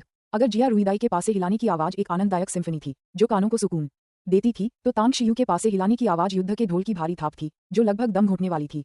तांग शियू के हाथ में मौजूद पासे के प्याले से आ रही आवाजें सुनकर जिया रुईदाई की आंखें चमक उठीं। जब जिया रुईदाई ने पासे हिलाना बंद किया तो उसके मन में थोड़ी सी निराशा जागी। वह बहुत उत्साहित था, जिसके कारण उसकी पासे हिलाने की तकनीक अचानक एक अलग ही स्तर पर पहुंच गई थी और वह अपने सामान्य स्तर से कहीं बेहतर प्रदर्शन कर रहा था। उसे डर था कि उसका यह असाधारण प्रदर्शन तांग शियू को हतोत्साहित कर देगा और उसका मनोबल गिरा देगा। लेकिन जब तांग शियू ने हार नहीं मानी और यहाँ तक कि उससे बिल्कुल अलग तरह की पासा हिलाने की कला का प्रदर्शन किया, तो जिया रुईदाई को न केवल खुशी हुई बल्कि उससे कहीं ज्यादा हैरानी हुई। बाकी लोग भी पूरी तरह से स्तब्ध थे। वे सम्मोहित होकर तांग शियू को खाली निगाहों से घूर रहे थे, मानो उन्हें कुछ समझ ही न आ रहा हो कि क्या हो रहा है। ऐसा लगा जैसे एक पल बीत गया हो, लेकिन साथ ही साथ 10,000 साल भी बीत गए हों। जब तांग शियू की हरकतें अचानक रुक गईं, तो कमरे में मौजूद लगभग सभी लोगों ने एक साथ अपना सिर हिलाया, जिससे वे भ्रम से बाहर आ गए। सबकी निगाहों के सामने तांग शियू ने धीरे धीरे पासे का प्याला खोला। पूरे अंक मिले। ये कैसे संभव है? नहीं, मैंने शायद गलत देखा होगा। उसने बस यूं ही उन्हें कुछ बार हिलाया तो उन सभी के नंबर 6 कैसे हो सकते हैं? ये किस्मत, ये किस्मत। पासे के अंक स्पष्ट रूप से देखने के बाद कमरे में मौजूद सभी लोगों के चेहरे पर अविश्वास का भाव था, विशेष रूप से जू रेनफेई, हु वांजुन और झांग योंगजिन, जो और भी अधिक अचंभित थे और अविश्वास में चिल्ला रहे थे। मास्टर जिया, क्या हम आगे बढ़ें? तांग शियू ने जिया रुईदाई की ओर देखा, जो स्वयं भी स्तब्ध था, और उसे चुनौती दी। अच्छा, चलो आगे बढ़ते हैं। जिया रुईदाई ने तांग शियू को काफी देर तक घूरा, फिर दृढ़ निश्चय के साथ जवाब दिया। जब तांग शियू द्वारा मचाए गए सदमे से हर कोई अभी भी उबर ही रहा था, तब तक जिया रुईदाई और तांग शियू ने अपना चौथा दांव खेलना शुरू कर दिया था। इस बार जिया रुईदाई ने सीधे 6 पासे पासे के कप के अंदर रख दिए। जिस तरह से हम पासे उछाल रहे हैं, उससे अंकों की तुलना करना बेमानी सा लगता है। शायद हम रात भर बिना किसी नतीजे के मुकाबला करते रहेंगे। क्यों न हम कठिनाई का स्तर थोड़ा बढ़ा दें? जिया रुईदाई ने पासे उछालना शुरू ही किया था कि अचानक उसकी नजरें घूमी और उसने मुस्कुराते हुए कहा। जिया रुईदाई की बातें सुनकर कमरे में मौजूद लोग चौंक गए। जिया रुईदाई ऐसी बात कह सकते हैं? क्या इसका मतलब यह नहीं है कि उन्होंने ये स्वीकार कर लिया कि तांग शियू की पासा हिलाने की तकनीक उनकी तकनीक के बराबर थी? मास्टर जिया किस तरह जुआ खेलने का इरादा रखते हैं? ये सुनकर तांग शियू की दिलचस्पी भी बढ़ गई। हम दोनों एक साथ पासे हिलाते हैं, उन्हें एक ही समय पर कप में रखते हैं और फिर दूसरे व्यक्ति के कप में पासों के अंकों का अनुमान लगाते हैं। जिसका अनुमान सही होता है वही जीतता है। जिया रुईदाई ने शरारती मुस्कान के साथ कहा। गुरुजी के कहे अनुसार सब कुछ लॉन्ग झेंग्यू और लॉन्ग झेंगलिन भाइयों की आपत्ति का इंतजार किए बिना तांग शियू मुस्कुराया और सहमत हो गया। तुम बदमाश अपनी सीमाओं से बिल्कुल अनजान हो। मास्टर जिया के साथ पासा अंदाजा लगाने का खेल खेलने की हिम्मत कैसे हुई? आकार की तुलना करने के लिए भाग्य पर भरोसा किया जा सकता है, लेकिन अंक का अनुमान लगाने के लिए भाग्य पर भरोसा नहीं किया जा सकता। जब झांग योंगजिन ने सुना कि जिया रुईदाई के शब्दों में तांग शियू की पासा अंदाजा लगाने की कला को स्वीकार करने का भाव झलक रहा है, तो वह बहुत असहज महसूस करने लगा। अब जब उसने देखा कि तांग शियू ने वास्तव में जिया रुईदाई की इस नई जुए की विधि को स्वीकार करने की हिम्मत की है, तो वह तुरंत बोलने से खुद को रोक नहीं पाया। यह ज्ञात होना चाहिए कि झांग योंगजिन को जुए का बहुत शौक था और उन्होंने एक बार जिया रुईदाई से उन्हें शिष्य के रूप में स्वीकार करने की विनती की थी। हालांकि 3 साल पहले जब से जिया रुईदाई ने एक शिष्य लिया था, तब से वह बुढ़ापे का बहाना बनाकर और शिष्य लेने को तैयार नहीं था। जिया रुईदाई के पास पैसों की भी कमी नहीं थी, इसलिए झांग योंगजिन की हमेशा की तरह पैसे लुटाने की तरकीब भी काम नहीं हुई और वह केवल निराशा में आह भर सकता था। उन्हें कभी उम्मीद नहीं थी कि तांग शियू, जिनसे उनका हमेशा मतभेद रहता था, वास्तव में जिया रुईदाई की स्वीकृति प्राप्त कर लेंगी, जिससे स्वाभाविक रूप से झांग योंगजिन बहुत नाखुश हो गए। तो मास्टर जिया की प्रतिभा केवल जुए में ही नहीं है, जुए के अलावा भी मास्टर जिया की प्रतिभा असाधारण है। लॉन्ग ने आज वाकई एक सबक सीखा है। झांग योंगजिन के ये शब्द सुनते ही लॉन्ग झेंगलिन ने ठंडी सी आवाज में कहा। लॉन्ग झेंगलिन पहले से ही चिंतित था कि तांग शियू के जुए के कौशल जिया रुईदाई से कमतर हैं। अब जब उसे आखिरकार पासा उछालने में तांग शियू की जीत की उम्मीद जगी, तो उसने यह उम्मीद नहीं की थी कि जिया रुईदाई जुए का तरीका बदल देगा, और तांग शियू वास्तव में सहमत हो गया। लॉन्ग झेंगलिन तांग शियू और जिया रुईदाई के रिश्ते में आए सूक्ष्म बदलाव को समझ नहीं पाया। उसके अनुसार जिया रुईदाई पहले उकसाने की रणनीति अपना रहा था और तांग शियू की कम उम्र के कारण वह जिया रुईदाई की मीठी बातों में फंसकर जल्दबाजी में जुए का निमंत्रण स्वीकार कर लिया। लॉन्ग झेंगलिन स्वाभाविक रूप से बेहद चिंतित था। दरअसल न केवल लॉन्ग झेंगलिन चिंतित थे, बल्कि लॉन्ग झेंग्यू उनसे भी ज्यादा चिंतित थे, लेकिन लॉन्ग झेंग्यू स्पष्ट रूप से कहीं अधिक संयमित थे, इसलिए उन्होंने अपनी भावनाओं को बहुत अच्छी तरह से नियंत्रित किया। दूसरी ओर झांग डेकिन के नेतृत्व में मुट्ठी भर लोग खुशी से झूम रहे थे। हालांकि तांग शियू द्वारा पहले प्रदर्शित की गई पासा हिलाने की तकनीक ने उन्हें चौंका दिया था, लेकिन जिया रुईदाई द्वारा प्रदर्शित जुआ कौशल ने उन्हें और भी अधिक मोहित कर लिया था, जिससे वे आत्मविश्वास से भर गए थे। विशेषकर जिया रुईदाई द्वारा जुए के तरीके को बदलने का प्रस्ताव रखने के बाद झांग डेकिन और अन्य लोग और भी अधिक उत्साहित हो गए। अध्याय 45 गलती स्वीकार करना। कृपया वोट करें। क्या तुम डरे हुए हो? अगर डरे हुए हो तो हार मान लो। लॉन्ग जैंगलिन के इन शब्दों ने तुरंत झांग युंगजिन का ध्यान आकर्षित किया। उसने झट से अपना भाला लॉन्ग जैंगलिन की ओर घुमा दिया और ताना मारा, वह तो बिल्कुल मस्खरा है। मास्टर जिया की बातों ने उसे इतना अहंकारी बना दिया कि उसने अपना आत्मसम्मान पूरी तरह खो दिया। सचमुच पुराना अदरक ज्यादा तीखा होता है। मास्टर जिया वाकई कमाल के हैं। जू रिनफेई और हु वांजुन ने तांग शियू की ओर देखा, उनके चेहरे उपहास से भरे हुए थे। तांग शियू ने झांग युंगजिन और अन्य लोगों के ताने अनसुने कर दिए। उसने जिया रुईदू से नजरें मिलाईं, फिर पासे का प्याला उठाया और उसे हिलाने लगा। हालांकि तांग शियू ने कुछ नहीं कहा, लेकिन उनके कार्यों ने शब्दों से कहीं अधिक प्रभावशाली ढंग से अपनी बात रखी। जैसे ही तांग शियू ने पासे का प्याला हिलाना शुरू किया, झांग युंगजिन, हु वांजुन और जू रिनफेई मानो स्तब्ध रह गए। वे एक शब्द भी नहीं बोल पाए और उनके चेहरे की मुस्कान भी जम गई। वे बेहद असहज दिख रहे थे। उनकी सामाजिक स्थिति को देखते हुए अगर वे सड़क पर तांग शियू से मिलते तो वे उसे दूसरी नजर से देखने की भी जहमत नहीं उठाते। लेकिन अब उन्होंने तांग शियू से बातचीत शुरू की, लेकिन उसने उन्हें पूरी तरह से नजरअंदाज कर दिया। ये थप्पड़ खाने से भी ज्यादा असहनीय था, लेकिन जुए के नियमों के कारण वे कुछ नहीं कर सकते थे, इसलिए वे बेहद निराश महसूस कर रहे थे। जिया रुईदू ने तांग शियू को प्रशंसा भरी नजरों से देखा, फिर अपना पासा वाला प्याला उठाया और उसे हिलाना शुरू कर दिया। कमरा पल भर में शांत हो गया। केवल दो पासे के प्यालों और पासों की तेज खड़खड़ाहट ही सुनाई दे रही थी। एक पल पहले तेज धूप थी, अगले ही पल भयंकर तूफान आ गया। एक पल शांति थी, अगले ही पल अशांत। जिया रुईदू और तांग शियू की कलाइयां कांपने लगीं। कमरे में आवाजें कभी तेज, कभी धीमी, कभी भारी होने लगीं। सबके दिल जोर से धड़क रहे थे, चेहरे तनाव से भरे हुए थे। जिया रुईदू और तांग शियू दोनों एक दूसरे की आंखों में टकटकी लगाए देख रहे थे। उनका ध्यान अपने हाथों में रखे पासे के प्यालों पर नहीं था। जब कमरे में मौजूद हर कोई लगभग दम घुटने जैसा महसूस कर रहा था, तभी एक धीमी सी आवाज आई और जिया रुईदू और तांग शियू ने एक साथ अपने पासे के कप मेज पर उलट दिए। पहले तुम या मैं पहले? जिया रुईदू ने तांग शियू की ओर देखकर मुस्कुराते हुए पूछा। मास्टर जिया, कृपया पहले जाइए। तांग शियू ने सम्मानपूर्वक अभिवादन करते हुए निमंत्रण का इशारा किया। हालांकि दोनों के बीच अभी अभी लड़ाई हुई थी, लेकिन यह एक तरह का आदान प्रदान था। अंत में वे एक दूसरे के पूरक बनने की स्थिति में भी पहुंच गए। इस आदान प्रदान के बाद दोनों ने न केवल एक दूसरे के बारे में अपनी समझ और जान पहचान को गहरा किया, बल्कि एक गहरी दोस्ती भी कायम की, जिसमें उन्होंने एक दूसरे की प्रतिभाओं की सही मायने में सराहना की। तांग शियू की बातें सुनकर जिया रुईदू के चेहरे पर विचारमग्न भाव दिखाई दिए। 4 अंक नहीं, 6 अंक। काफी देर सोचने के बाद जिया रुईदू ने एक संख्या बताई, लेकिन तुरंत ही अपना विचार बदल दिया और उसके चेहरे पर एक अजीब सा भाव आ गया। झांग डेकिन और अन्य लोगों ने जिया रुईदू की प्रतिक्रिया को स्पष्ट रूप से देखा और वे दंग रह गए। झांग डेकिन और अन्य लोग जिया रुईदू के जुए के कौशल पर लगभग अंधभक्तिपूर्ण श्रद्धा और विश्वास रखते थे। उन्होंने जिया रुईदू को एक के बाद एक कैसीनो में चमत्कार करते देखा था और उन्होंने कभी कल्पना भी नहीं की थी कि जिया रुईदू जुए की मेज पर कभी अनिर्णायक हो सकता है। लेकिन अब उन्होंने जिया रुईदू को हिचकिचाते हुए देखा और वह एक बाहरी व्यक्ति कैसीनो में नए आए व्यक्ति के सामने हिचकिचा रहा था, जिससे वे सब दंग रह गए। मास्टर जिया, क्या आप वाकई इसे नहीं बदलेंगे? तांग शियू ने तुरंत पासे का प्याला नहीं दिखाया, बल्कि चंचल भाव से पूछा। मैं इसे नहीं बदलूंगा। तांग शियू के शब्दों से जिया रुईदू का दम घुटने लगा, लेकिन तांग शियू को पहली बार देखने पर अपने अहंकार और असभ्यता के बारे में सोचकर उसने अपना गुस्सा दबा लिया। मास्टर जिया, मुझे खेद है, आपका अनुमान गलत था। तांग शियू जिया रुईदू को एक और मौका देना चाहता था, लेकिन उसे डर था कि ऐसा करने से जिया रुईदू के स्वाभिमान को ठेस पहुंचेगी, इसलिए उसने उदारतापूर्वक पासे का प्याला प्रकट कर दिया। जैसे ही तांग शियू ने पासे का प्याला दिखाया, जिया रुईदू का चेहरा पीला पड़ गया और उसका शरीर लड़खड़ाने लगा। तांग शियू के पासे के कप के अंदर रखे 6 पासे एक स्तंभ में रखे होने के कारण केवल सबसे ऊपरी पासे का मान ही प्रकट हो रहा था, जबकि अन्य पासों के मान पूरी तरह से छिपे हुए थे। पासे के खेल के नियमों के अनुसार जब पासे एक दूसरे को ओवरलैप करते हैं तो सबसे ऊपर वाले पासे का मान गिना जाता है। इस समय तांग शियू के पासे का सबसे ऊपर वाला मान स्पष्ट रूप से 4 था।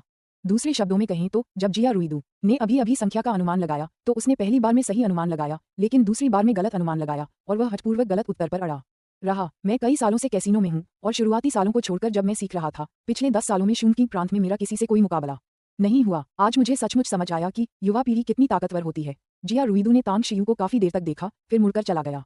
जब जिया रुईदू दरवाजे तक पहुंची, तब जाकर झांग डेकिन और अन्य लोगों को पता चला कि क्या हुआ था। अरे मास्टर जिया, मत जाइए, हमारी शर्त का नतीजा अभी तक घोषित नहीं हुआ है। मास्टर जिया, कृपया प्रतीक्षा करें, जरूरी नहीं कि आप हार गए हों। झांग डेकिन और झांग युंगजिन तुरंत उसके पीछे दौड़े और उसे रोकने के लिए बेतहाशा चिल्लाने लगे। हु वांजुन एक पल के लिए हिचकिचाया और फिर उसके पीछे भागा। केवल जू रिनफेई ही जिया रुईदू के अभी भी ढके हुए पासे के कप को सावधानी से देख रहा था। उसे डर था कि तांग शियू और उसके साथी झांक लेंगे। झांग डेकिन और उनके समूह को अंततः जिया रुईदू को रोकने में असफलता मिली।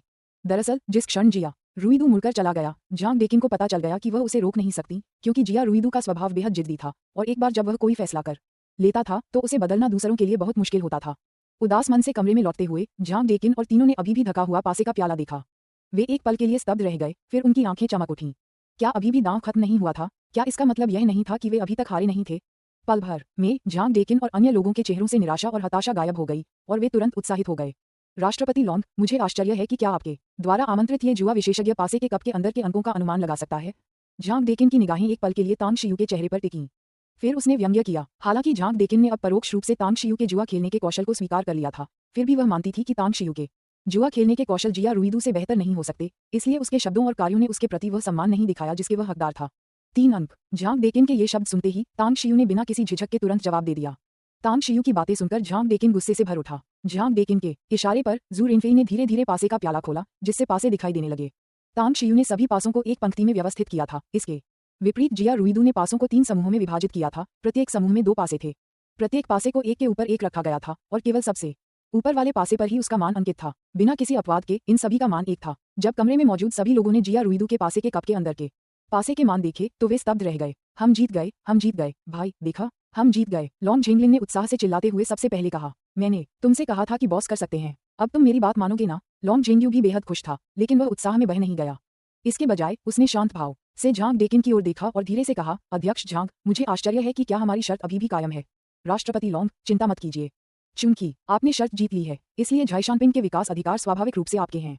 इसके अलावा हम 10 दिनों के भीतर तियांजी कमर्शियल सिटी के 10% शेयर आपको सौंप देंगे। झांग डेकिन ने कुछ पल सोच विचार में बिताए, फिर मुस्कुराते हुए उदारतापूर्वक अपनी हार स्वीकार कर ली। हालांकि शूनकिंग प्रांत में झांग परिवार का काफी दबदबा था, लेकिन लॉन्ग परिवार की शक्ति भी कम नहीं थी और एक उभरते सितारे के रूप में लॉन्ग परिवार में कहीं अधिक क्षमता थी। यदि झांग परिवार लॉन्ग परिवार से लड़ता तो यह निश्चित रूप से एक व्यर्थ जीत होती, जिसमें 1000 को मारने के लिए 800 को खोना पड़ता, जो कि व्यर्थ ही होता। दरअसल जब पारिवारिक व्यवसाय एक निश्चित स्तर तक विकसित हो जाते हैं तो उनमें पहले से ही आपस में जुड़े हितों के जत्थे बन जाते हैं, जिससे आपसी कलह असंभव हो जाती है। उनके पास नियमों के दायरे में रहकर प्रतिस्पर्धा करने के अलावा कोई चारा नहीं होता। यही कारण है कि जब झांग डेकिन ने झाइशानपिंग के विकास अधिकार प्राप्त करना चाहा तो उन्होंने किसी भी तरह की छल कपट वाली चाल का सहारा नहीं लिया, बल्कि लॉन्ग झेंग्यू के साथ सौदेबाजी का अत्यंत खुला और पारदर्शी तरीका चुना। चूंकि यह एक जोखिम भरा कदम था, इसलिए स्वाभाविक रूप से इसमें कुछ दांव पर लगा होना था। लॉन्ग परिवार का दांव झाइशानपिंग के विकास अधिकारों की प्रतियोगिता से पीछे हटना था और झांग परिवार का दांव तियांजी कमर्शियल सिटी के 10% शेयर छोड़ना था।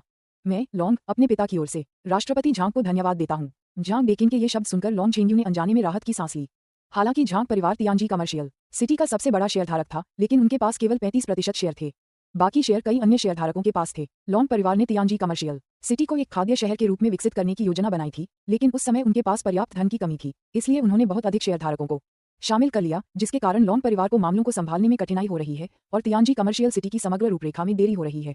झांग परिवार द्वारा 10% शेयर हस्तांतरित किए जाने के बाद हालांकि लॉन्ग परिवार ने अभी तक तियांजी कमर्शियल सिटी में नियंत्रण हासिल नहीं किया है, लेकिन तियांजी कमर्शियल सिटी में उनका प्रभाव निस्संदेह काफी बढ़ गया है। लॉन्ग परिवार द्वारा इस खबर को सार्वजनिक किए बिना वे आसानी से अन्य छोटे शेयरधारकों से शेयर हासिल कर सकते हैं। आपका स्वागत है। राष्ट्रपति लॉन्ग को एक अच्छे गुरु को आमंत्रित करने के लिए खुद को धन्यवाद देना चाहिए। झांग डेकिन ने औपचारिक उत्तर दिया, फिर अपनी निगाहें तांग शियू की ओर घुमाई। उसकी आंखों में जटिल भावनाएं झलक रही थीं। जहां तक झांग योंगजिन, हु वांजुन और जू रिनफेई की बात है, पासे का प्याला सामने आते ही वे दंग रह गए। उन तीनों की नजर में तांग शियू महज एक असभ्य और बर्बर गंवार था, जो क्रूर बल के अलावा किसी काम का नहीं था। लेकिन तांग शियू से बार बार हारने के बाद उन्हें एहसास हुआ कि ऐसा बिल्कुल नहीं था। विशेषकर तांग शियू द्वारा अपने शक्तिशाली जुआ कौशल का प्रदर्शन करने के बाद उनके होश उड़ गए और वे लंबे समय तक इससे उबर नहीं पाए।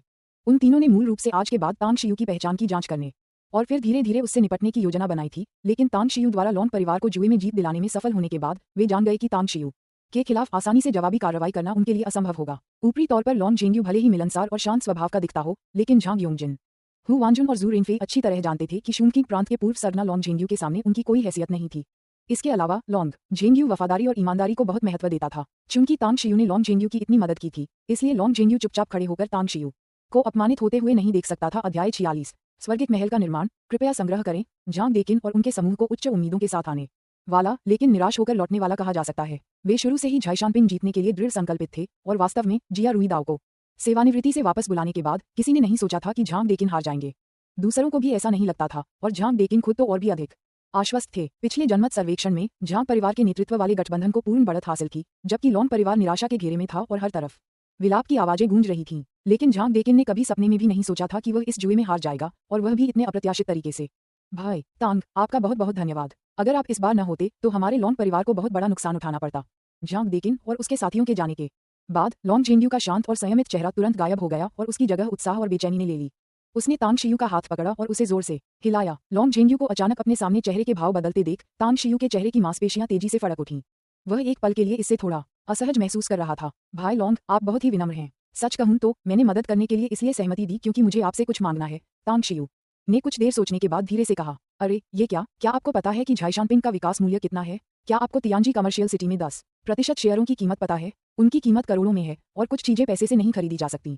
तांग शियू के बोलते ही लॉन्ग जेंग्यू ने सिर हिलाकर जवाब दिया। लॉन्ग जेंग्यू की बातें सुनकर तांग शियू को समझ नहीं आ रहा था कि वह हंसे या रोए। अगर लॉन्ग जेंग्यू ने झांग डेकिन के साथ अपने पिछले संघर्ष में इतना संयमित और कुशल प्रदर्शन न किया होता तो तांग शियू को तो ये भी शक हो जाता कि उसके सामने खड़ा व्यक्ति मूर्ख है। उसने अभी अपनी शर्तें बताने के लिए मुंह भी नहीं खोला था और लॉन्ग जेंग्यू पहले ही झाईशानपिंग और तियांजी वाणिज्यिक शहर का मूल्य गिना रहा था। क्या यह उसे अत्यधिक कीमत मांगने के लिए मजबूर नहीं कर रहा था? सौभाग्यवश तांग शियू 10,000 वर्षों से अधिक समय से अमरलोक में रह रहा था और उसका स्वभाव इतने दृढ़ संकल्पित था कि वह अविश्वसनीय रूप से स्थिर था। इसलिए भले ही लॉन्ग जेंग्यू ने झाईशानपिंग और तियांजी वाणिज्यिक शहर के महत्व को बढ़ा चढ़ाकर बताया हो, वह अविचलित रहा। उसके मन में कोई लालची विचार नहीं आया। भाई तांग, जुआ के उस्ताद को भर्ती करते समय मेरा 10 लाख का शुरुआती प्रस्ताव पूरी तरह से जिंदा घोड़ा नहीं मरा घोड़ा वाली मानसिकता पर आधारित था, क्योंकि मैं जानता था कि एक बार जिया रुई दाऊ झांग डेकिन की मदद करने के लिए सहमत हो गया तो मैं चाहे कितनी भी ऊंची बोली लगाऊं, कोई भी मेरी मदद करने की हिम्मत नहीं करेगा। वास्तव में 10 लाख जुआ के उस्ताद के लिए काफी नहीं है। क्या आपको पता है कि झांग डेकिन ने जिया रुई दाऊ को कितनी रकम की पेशकश की थी? 5 मिलियन। 5 मिलियन, चाहे जीत हो या हार, बातचीत की कोई गुंजाइश नहीं। झांग डेकिन और उसके समूह ने इस बार सचमुच अपना पैसा और अपने आदमी खो दिए। यह एक बहुत बड़ा नुकसान है भाई तांग। चूंकि आपने जिया रुई दाऊ को हरा दिया है, इसलिए आपकी कीमत उससे कम तो हो ही नहीं सकती। इसलिए मैं आपको बाद में 5 मिलियन का चेक दूंगा। बाकी शर्तों के लिए आप जो चाहें मांग सकते हैं। जब तक हमारा लॉन्ग परिवार इसे वहन कर सकता है, मैं कंजूसी नहीं करूंगा। तांग शियू के कुछ बोलने से पहले ही लॉन्ग जेंग्यू ने इनाम की राशि बढ़ा दी थी और ऐसा लग रहा था मानो अगर तांग शियू इसे स्वीकार नहीं करता तो वह क्रोधित हो जाएगा। लॉन्ग जेंग्यू के वीर भाव को देखकर तांग शियू का मन एक पल के लिए भटक गया, मानो उसने अमरलोक में अपने पूर्व स्वरूप को देख लिया हो। भाई लॉन्ग, इतनी विनम्रता दिखाने की जरूरत नहीं है। मैं अब भी 10 लाख के इनाम पर अड़ा हूं, या फिर बिना इनाम के भी, क्योंकि मुझे ज़ैशानपिंग की चोटी पर जमीन का एक टुकड़ा चाहिए। तांग शियू ने कुछ पल लॉन्ग जेंग्यू को घूरा, फिर गंभीर स्वर में कहा, जमीन बहुत बड़ी नहीं होनी चाहिए, लगभग 1000 वर्ग मीटर ही काफी होगा। भाई तांग, क्या आप ज़ैशानपिंग में जमीन का एक टुकड़ा चाहते हैं? लॉन्ग जेंग्यू ने सपने में भी नहीं सोचा था कि तांग शियू ऐसी कोई विनती करेंगे। वह एक पल के लिए स्तब्ध रह गए, क्योंकि उन्हें समझ नहीं आ रहा था कि तांग शियू ज़ैशानपिंग में जमीन का इस्तेमाल किस लिए करेंगे। भाई तांग, क्या आप मुझे ज़ैशानपिंग में जिस जमीन की आपको जरूरत है उसका उद्देश्य बता सकते हैं? झाईशनपिंग के दूसरी ओर युझोउ पर्वतमाला है, जहां मेरा गृहनगर है। झाईशनपिंग की चोटी पर खड़े होकर युझोउ पर्वतमाला पूरी तरह से दिखाई देती है। अगर मैं वहां एक आंगन बनाऊं और 2 भूखंडों में पौधे लगाऊं तो मेरी मां को यह बहुत पसंद आएगा। तांग शियू एक पल के लिए हिचकिचाया और उसने आध्यात्मिक स्पंदन के विषय को प्रकट नहीं किया, बल्कि लापरवाही से एक बहाना बना दिया। हालांकि तांग शियू की बातें निराधार नहीं थीं। वह जानता था कि उसकी मां भले ही स्कूल के लिए उसके साथ स्टार सिटी आई थी, लेकिन वास्तव में उसे घर की बहुत याद आ रही थी। हालांकि झाईशानपिंग युझोउ रिज से कुछ दूरी पर था, लेकिन इसकी ऊंचाई के कारण इसके शिखर पर खड़े होकर दूर से युझोउ रिज का पूरा दृश्य देखा जा सकता था। यदि दूरबीन का उपयोग किया जाए तो दृश्य और भी स्पष्ट हो जाएगा। तो भाई तांग एक हवेली बनाना चाहते हैं। इस मामले को हमारे लॉन्ग कुजीन रेस्टोरेंट पर छोड़ दीजिए। हम निश्चित रूप से आपको एक सुंदर हवेली बनाने में मदद करेंगे जो आपको और आंटी दोनों को पसंद आएगी। तांग शियू की बातें सुनकर लॉन्ग जेंग्यू ने अनजाने में राहत की सांस ली। लॉन्ग जेंग्यू ज़ैशानपिंग की जमीन को बहुत महत्व देते थे और तियांजी वाणिज्यिक शहर से मिले गहन अनुभव के कारण उन्होंने ज़ैशानपिंग के विकास की एक पूरी योजना बना रखी थी। लॉन्ग परिवार की वर्तमान क्षमता के साथ वे ज़ैशानपिंग की समग्र योजना को स्वतंत्र रूप से पूरा करने में पूरी तरह सक्षम थे। यदि तांग शियू झाईशानपिंग में अन्य परियोजनाएं शुरू करते हैं और वे परियोजनाएं लॉन्ग कुजीन रेस्टोरेंट की समग्र योजना से टकराती हैं तो लॉन्ग जेंग्यू को निश्चित रूप से बहुत कठिनाई होगी। हालांकि वह फिर भी तांग शियू के अनुरोध को पूरा करने की पूरी कोशिश करेंगे। आखिरकार झाईशानपिंग के विकास अधिकार तांग शियू की मदद से ही प्राप्त किए गए थे और लॉन्ग जेंग्यू ने इस पर सहमति दी थी। चूंकि तांग शियू का अनुरोध लॉन्ग कुजीन रेस्टोरेंट की समग्र योजना के विपरीत नहीं था, इसलिए लॉन्ग जेंग्यू के दिल से स्वाभाविक रूप से एक बोझ उतर गया। लॉन्ग जेंग्यू के अपनी बात मान लेने पर तांग शियू भी खुशी से झूम उठा। लॉन्ग जेंग्यू और लॉन्ग जेंगलिन भाइयों के आतिथ्य सत्कार में तांग शियू ने लॉन्ग कुजीन रेस्टोरेंट का दौरा किया, वहां स्वादिष्ट भोजन किया और फिर वे सभी एक साथ ज़ैशानपिंग के लिए रवाना हो गए। जब लॉन्ग जेंग्यू और लॉन्ग जेंगलिन तांग शियू को ज़ैशानपिंग ले गए तो वे डिजाइनरों को भी सीधे अपने साथ ले गए। शिखर पर पहुंचने पर तांग शियू ने सीधे आध्यात्मिक स्पंदन का स्थान पता लगाया और उस क्षेत्र का उल्लेख किया जहां वह जाना चाहता था। लॉन्ग जेंग्यू और लॉन्ग जेंगलिन पर्वत की चोटी पर खड़े होकर युझोउ पर्वतमाला की ओर देखने लगे और उन्होंने पाया कि उन्हें वास्तव में युझोउ पर्वतमाला का पूरा दृश्य दिखाई दे रहा था। वे तांग शियू की बातों से पूरी तरह आश्वस्त हो गए। यद्यपि आध्यात्मिक धारा के आसपास की बंजर भूमि पर फूल, पौधे और पेड़ विशेष रूप से हरे भरे थे, फिर भी दोनों भाइयों ने कोई असामान्य बात नहीं देखी, क्योंकि झाईशानपिंग मूल रूप से घने जंगलों से भरा एक प्राचीन वन था।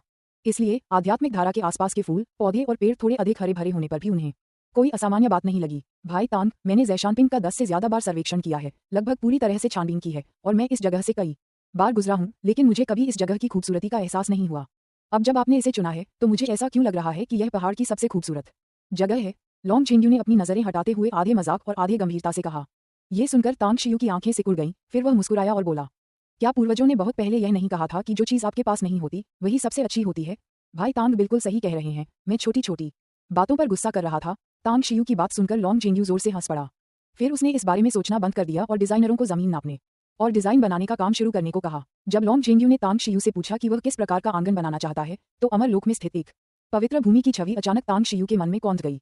लगभग अनजाने में ही तांग शियू ने डिजाइनर के हाथ से कलम उठाई और A4 पेपर पर रेखाचित्र बनाना शुरू कर दिया। पहले तो डिजाइनर ने इस बात को खारिज कर दिया, क्योंकि उसे लगा कि एक हाई स्कूल का छात्र डिजाइन को समझ ही नहीं सकता या कुछ भी अच्छा नहीं बना सकता। लेकिन जैसे जैसे कागज पर इमारतों की रूपरेखा उभरने लगी, डिजाइनर की आंखें फटी रह गईं, क्योंकि तांग शियू की चित्रकारी उससे कहीं बेहतर थी। कोमल और सुरुचिपूर्ण रेखाएं पेंसिल से खींची हुई नहीं लग रही थीं। ऐसा लग रहा था मानो उन्हें कंप्यूटर ग्राफिक्स सॉफ्टवेयर से बनाया गया हो। इससे भी अधिक महत्वपूर्ण बात यह है कि तांग शियू के डिजाइन स्केच ने डिजाइनर को एक अवर्णनीय अनुभूति दी। सादगी के साथ भव्यता, विलासिता के साथ शालीनता, गंभीरता के साथ अलौकिकता और मजबूती के साथ आध्यात्मिक गरिमा। ऐसा लगा मानो डिजाइन स्केच जीवंत हो उठा हो। लॉन्ग जेंग्यू और लॉन्ग जेंगलिन ने शुरू में सोचा कि तांग शियू अपनी जागीर की योजना बनाने में इतना मग्न था कि इसीलिए उसने डिजाइनर से कागज और कलम छीनकर रेखाचित्र बनाना शुरू कर दिया। उन्हें नहीं लगता था कि तांग शियू कुछ अच्छा चित्र बना सकता है। जब दोनों भाइयों ने देखा कि डिजाइनर तांग शियू के डिजाइन से अचंभित लग रहे थे, तो वे खुद को रोक नहीं पाए और उनके करीब झुक गए। फिर भाइयों की प्रतिक्रियाएं डिजाइनरों की तुलना में कहीं अधिक अतिरंजित थीं। आश्चर्य से उनकी आंखें लगभग बाहर निकल आई थीं। बॉस, आप सचमुच मेरे बॉस हैं। न केवल आपके जुए के कौशल अद्भुत हैं, बल्कि आपकी चित्रकारी भी अविश्वसनीय है। बाकी लोग कैसे गुजारा करेंगे? लॉन्ग जेंगलिन ने तांग शियू के प्रति अपनी असीम प्रशंसा व्यक्त करते हुए विलाप किया। क्या ये सचमुच ऐसी जगह है जहां मनुष्य रह सकते हैं? मुझे ऐसा क्यों लग रहा है जैसे यह कोई स्वर्गिक महल हो, भव्य, सुंदर, अलौकिक और आध्यात्मिक। अगर इसे झाईशानपिंग की चोटी पर मौजूद बादलों और धुंध के साथ मिला दिया जाए, तो ये पहाड़ों में एक अद्भुत दृश्य होगा। लॉन्ग जेंग्यू ने इसे काफी देर तक निहारा और अंत में विस्मयबोध से कहा, भाई तांग, मेरी एक गुस्ताखी भरी विनती है, क्या आप इसे स्वीकार करेंगे? कुछ देर सोचने के बाद लॉन्ग जेंग्यू ने उत्सुकता से तांग शियू की ओर देखा और घबराते हुए बोला, भाई लॉन्ग, मेरे कॉलेज प्रवेश परीक्षा का ये बहुत ही महत्वपूर्ण समय है। मेरे पास अन्य कामों के लिए बिल्कुल भी समय नहीं है। हालांकि लॉन्ग जेंग्यू ने अभी तक अपनी बात स्पष्ट रूप से नहीं कही थी, लेकिन तांग शियू ने लगभग पूरी तरह से समझ लिया था। उसने मुस्कुराते हुए सिर हिलाया। अफसोस, मुझे पता था कि भाई तांग मुझे मना कर देंगे। ये सुनकर लॉन्ग जेंग्यू ने आह भरी, फिर उस विचार को मन से निकाल दिया। लेकिन फिर भी झाईशानपिंग के समग्र विकास में कम से कम 10 साल लगेंगे और डिजाइन योजनाएं बनाने में ही लगभग 1 साल लग जाएगा। भाई तांग की क्षमताओं को देखते हुए इस पर समय बर्बाद करना वास्तव में उचित नहीं है। तांग शियू के इनकार से लॉन्ग जेंग्यू नाराज नहीं हुआ, बल्कि वह तांग शियू के फैसले को अच्छी तरह समझ गया था। शुरू में तांग शियू केवल उस भूमि को चाहते थे जहां आध्यात्मिक स्पंदन स्थित था और उसके आसपास के कुछ क्षेत्र, लेकिन उनके द्वारा बनाया गया पवित्र भूमि का डिजाइन इतना सुंदर था कि लॉन्ग जेंग्यू ने उत्साह में आकर झाईशानपिंग के शिखर पर उस डिजाइन को पूरी तरह से प्रस्तुत करने पर जोर दिया। परिणामस्वरूप तांग शियू द्वारा चाही गई 1000 वर्ग मीटर भूमि अचानक 5000 वर्ग मीटर हो गई। अध्याय 47, आलीशान विला, कृपया स्वयं आकर ले जाएं। अंततः लॉन्ग जेंग्यू ने तांग शियू को एक बैंक कार्ड दिया जिसमें 10 लाख युआन नकद थे। उनका मूल इरादा तांग शियू को मुआवजे के तौर पर 5 मिलियन युआन देने का था, लेकिन जब तांग शियू ने झाईशानपिंग की आध्यात्मिक शिरा भूमि की मांग की, तो उन्होंने लॉन्ग जेंग्यू से और कोई पैसा लेने से साफ इनकार कर दिया। हालांकि लॉन्ग जेंग्यू ने बार बार तांग शियू के स्वर्गीय महल का सावधानीपूर्वक निर्माण करने का वादा किया, ये सुनिश्चित करते हुए कि यह झाईशानपिंग का सबसे सुंदर स्थल और क्षेत्र का प्रतीक बन जाएगा। तांग शियू ने एक पल के लिए संकोच किया, लेकिन अंततः लॉन्ग जेंग्यू के अनुरोध पर सहमत हो गया। एक ओर तांग शियू अमर लोक की दिव्य भूमि को बहुत याद कर रहा था और उसे स्वयं पुनः सृजित करना चाहता था। दूसरी ओर लॉन्ग जेंग्यू तांग शियू द्वारा बनाए गए स्वर्गीय महल से पूरी तरह मोहित हो गया और उसने पूरे झाईशानपिंग को एक स्वर्गीय दरबार में परिवर्तित करने का विचार किया, जिसमें तांग शियू के स्वर्गीय महल को केंद्र बनाया गया। ये सबके लिए फायदे का सौदा था, इसलिए तांग शियू स्वाभाविक रूप से मना नहीं करेगा। पहाड़ से उतरने के बाद तांग शियू एक रियल एस्टेट एजेंसी में गया।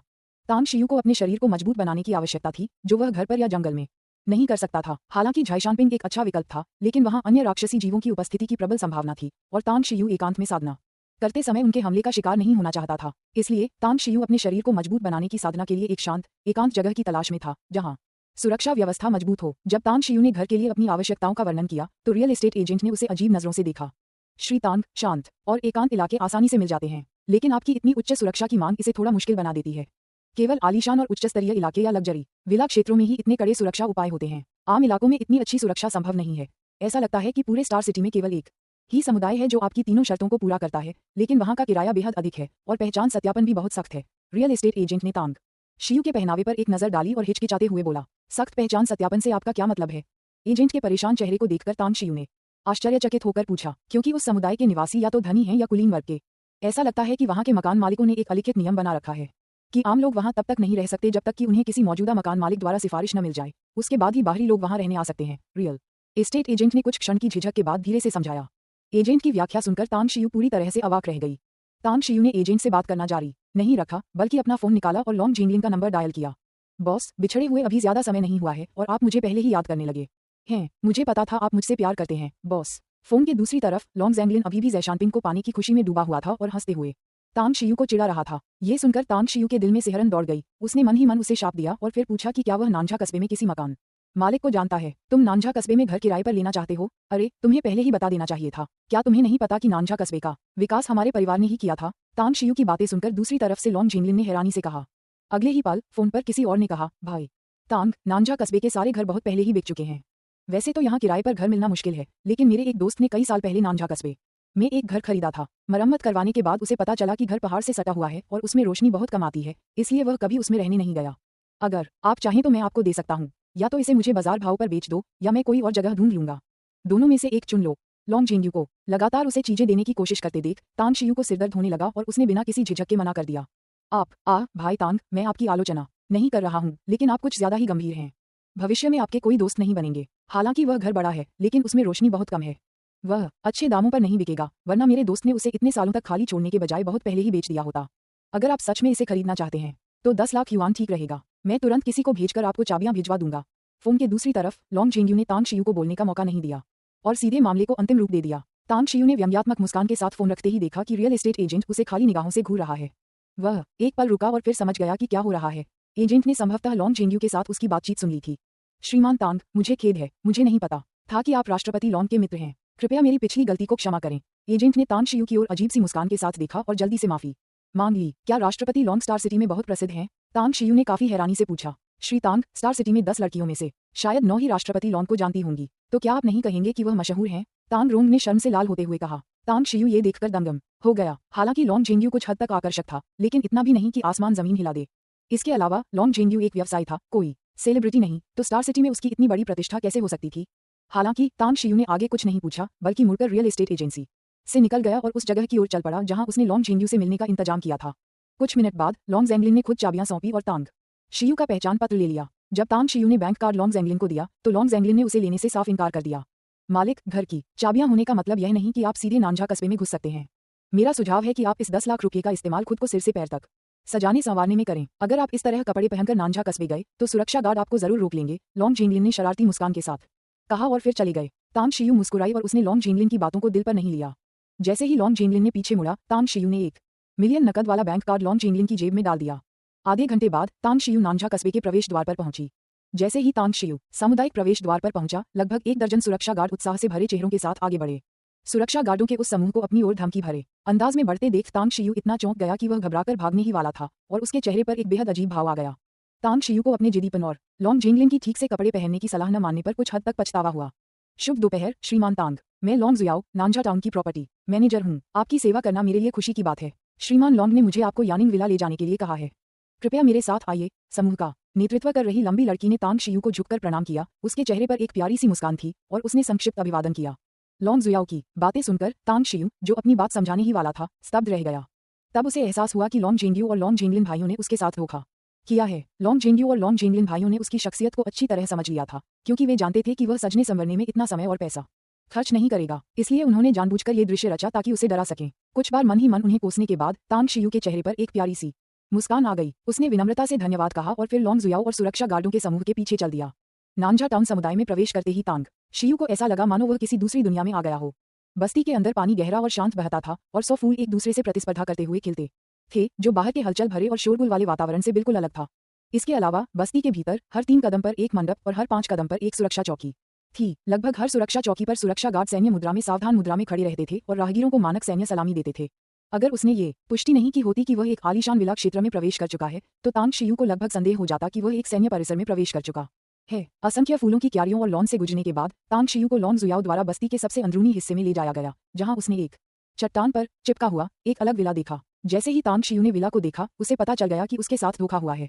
हालांकि यह विला पहाड़ से घिरा हुआ था, लेकिन इसका मुख सूर्य की ओर था, इसलिए रोशनी बहुत ही शानदार थी। इसके अलावा विला का ऊपरी हिस्सा घने पेड़ों से छायादार था, जिससे इसे एक अनूठा आकर्षण प्राप्त होता था जिसकी तुलना आसपास के अन्य विलाओं से नहीं की जा सकती थी।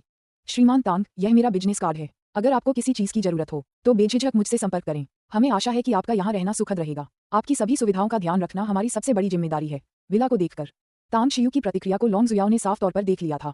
उसने तुरंत उसे अपना बिजनेस कार्ड दिया और चुपचाप सुरक्षा गार्डों के समूह को अपने साथ ले गई। इस समय तांग शियू का पूरा ध्यान विला पर केंद्रित था। लॉन्ग जुयाओ को जल्दी से विदाई देने के बाद वह उत्सुकता से विला में प्रवेश कर गया। विला में प्रवेश करते ही तांग शियू को पता चल गया कि उसके साथ फिर से धोखा हुआ है। विला में 3 मंजिलें थीं और पहाड़ से सटा होने के कारण प्रत्येक मंजिल से एक अनूठा दृश्य दिखाई देता था। मुख्य द्वार से प्रवेश करते ही कंकड़ों से बना एक छोटा रास्ता था, जिसके दोनों ओर पत्थर की बेंचों की एक कतार थी। बेंचों पर गमलों में लगे विभिन्न पौधे और फूल आंखों को सुकून देते थे। ऊंची छत वाला प्रवेश द्वार और भव्य प्रवेश द्वार, गोलाकार मेहराबदार खिड़कियां और पत्थर से सजे कोने सभी भव्यता और कुलीनता का भाव प्रकट करते थे। निरंतर मेहराब और गलियारे सुरुचिपूर्ण और परिष्कृत होने के साथ साथ आरामदायक भी थे। इस विला की सजावट में पारंपरिक चीनी वास्तुकला का सार समाहित है, जो प्राचीन भव्यता, सादगी और समृद्धि के मिश्रण वाली अपनी अनूठी कलात्मक शैली को बरकरार रखती है। इसमें प्रकृति को मार्गदर्शक के रूप में अपनाया गया है, कन्फ्यूशियसवाद का सम्मान किया गया है और ताओवाद और बौद्ध धर्म के तत्वों को आत्मसात किया गया है, जो एक सूक्ष्म, सुंदर, एकांत और सुरुचिपूर्ण वातावरण प्रस्तुत करते हैं। ये शास्त्रीय और खुला दोनों ही था, जिसमें प्राकृतिक निर्माण सामग्री और चढ़ने वाली लताएं एक दूसरे के पूरक थीं, जो इसे कालातीत होने के साथ साथ फैशनेबल भी बनाती थीं।